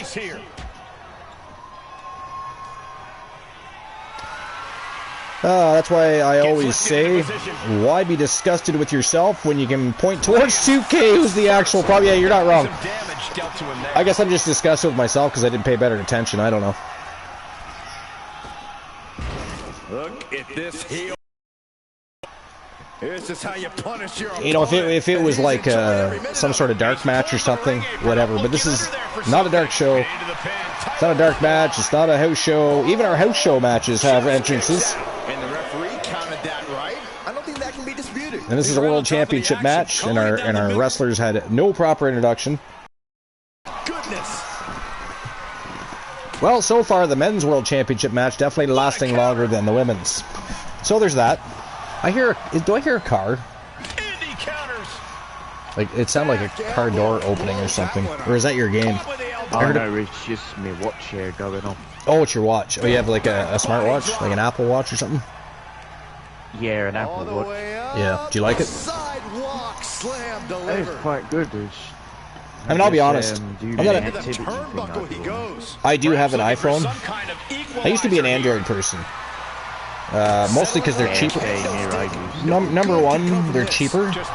Number two, when it comes to like the internet, you're still capable of doing way more things with an Android phone than you are with an iPhone. iPhone is still very limited to what you can and can't do on the internet.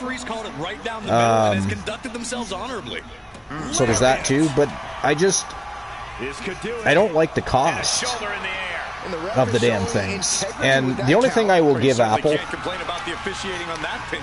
their batteries are better and the phones are solid. The phones are solid and the batteries are phenomenal. But I prefer the Android system.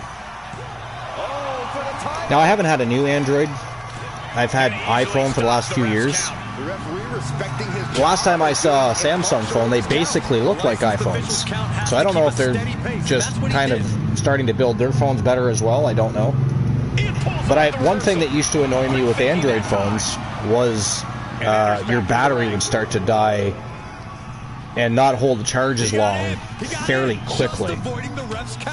Where the iPhone, I haven't had that problem at all. It's like with me with one of the apps that I use. It's like with when I use Twitch on my phone, and then and I have a stream up or every other media app alongside Twitch, and then I just watch somebody live or watch a video, like even if it's a VOD or something, and then the battery dies down a little quick. Whether if I have low battery, which is on the iPhones, it's called low battery mode. What it's called, and I normally, where every time when I take the phone off the charge, I pull it onto, I tell Siri to turn on my low battery mode on, but when everything's off, I choose to not turn it on. Well, I'm not even talking about just apps eating away at the battery.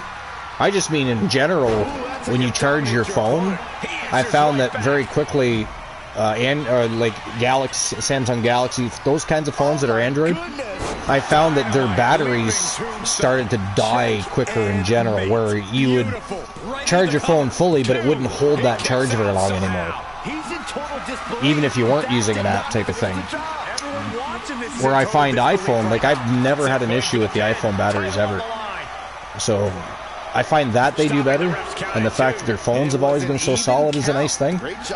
But as far as operating systems, the Android is the better way to go, because especially if you're, say, a content creator or you're on the internet a lot on your phone, again, iPhone is restricted to a lot of things that Android isn't. So it's still more proficient in that way too. But it's like my second iPhone within the one that I had was the second iPhone that I've had for 15 months. Yeah. Like since November, over 15 months now, a little over that now. I forget which one I had was an iPhone 14 or iPhone 14 Pro Max. Yeah, I think that's what I have now. I forget. This will turn your it's not the 15. Now the 16's coming out, but 16 is going to be very expensive because of everything that's going on. Like I believe I read somewhere. Wow, that is it. That is all, ladies and gentlemen. The winner of the match and your new Action Zone Wrestling World Champion from Team Kraken Skulls, Damian Angel, with a big W over Humboldt C. Arcade and Will Ospreay. He has taken home the gold. Congratulations to Team Kraken Skulls. He's going to be quite excited later. I was expecting Damien to win. He was the same dude who got lost a match against Mark Henry in that steel cage match in season 5. Yeah, I was surprised he lost to Mark Henry actually, because he was beating everybody up to that point. Mark Henry came in and just kind of squashed him in that cage match. So that was weird. I actually thought, because Humboldt C. Arcane was a multiple-time champion, but one of our last champions, I think he was the Twitch All-Star Wrestling World Champion. Was Will Ospreay. Will Ospreay actually was world champion, so I actually thought either him or... No, Kraken's going to hear this and say, how dare you not think that Damien could win a world title? But I actually thought Humboldt or Will Ospreay, and, you know, be a close match, and Damien probably get a match against one of them down the road anyways, but Damien proved me wrong. Proved me wrong, he did. But that is it. Our new Action Zone Wrestling World Champion, Damian Angel. And Kraken will, of course, be very excited later. Actually, I'm surprised he hasn't popped in. He actually might be streaming, though. He might be streaming. It's too bad that we had most of our goddamn show with no fucking intros, though. I'm still a little burned up over that. That's what happened to me yesterday, and then I had to quit the match on the house show yesterday. Because I was doing the house show. As exciting a triple threat match as we've had here in WWE. Yeah, I know, it's stupid. That's why I said before I start the show next time, I'm going to see if I can go through and just individually turn on all the entrances before we start. Maybe that's a possibility. I'll have to pay attention to that. But, yeah. Ace says, new Android batteries are great. My Galaxy 21 lasts me roughly 20 to 25 hours. Heavy use for about 10. Alright. Well, that's good to know. That's me with my phone as well. Because Android phones are cheaper. So if they would produce a phone with a decent battery... And the other problem with Android phones, when they first came out, they were just garbage as far as the craftsmanship. Where iPhone has always built a very well-built phone. But I got told about the iPhone by this dude there in just a quote-unquote encouraged me to, oh, the iPhones are this, like the positives side, positive notes about the Apple iPhones. When just before I officially got the iPhone back in September 2023, around about that time. And I still have that phone now because the battery capacity is at 89. Okay. And if they do like a battery replacement every time, if you go underneath the 80 mark and that, you just basically get a battery changeover, but it's cost a lot of money in that. So I decided to, for me, this past November, to get a new phone in that. Which one are you getting? The 16? I got the, I think it's called the 16, I think it is, Pro Max. Well, the 16, I don't think, is the 16 out yet?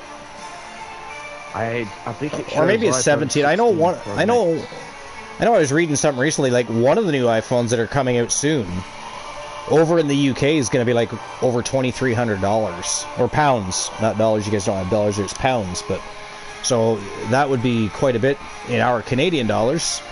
And even for the Americans, it'd be expensive. So, kind of crazy. Kind of crazy. Yeah, all right, so one that has AI, Apple Intelligence. I don't have my thing on. Okay.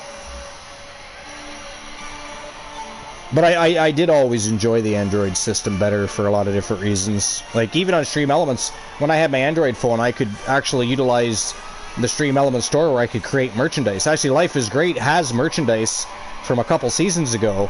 I think it's a Wrestle Wars Genesis mug, and she bought, I think, the hat. But I can't manipulate or do anything with the Stream Elements store because the iPhone system, the iOS doesn't allow us to do it. So it's things like that. The iPhone is still limited in many different ways. But anyways, that is it. That is all for now. Like I said, we're probably going to go live again later because the wife does work tonight. It'll be Twitch All-Star Wrestling. I'm pretty sure we're going to be doing that. If not, it'll be probably Sunday night. But I kind of would like to later. I just don't... It depends how long the... Because I think I know she works till 8.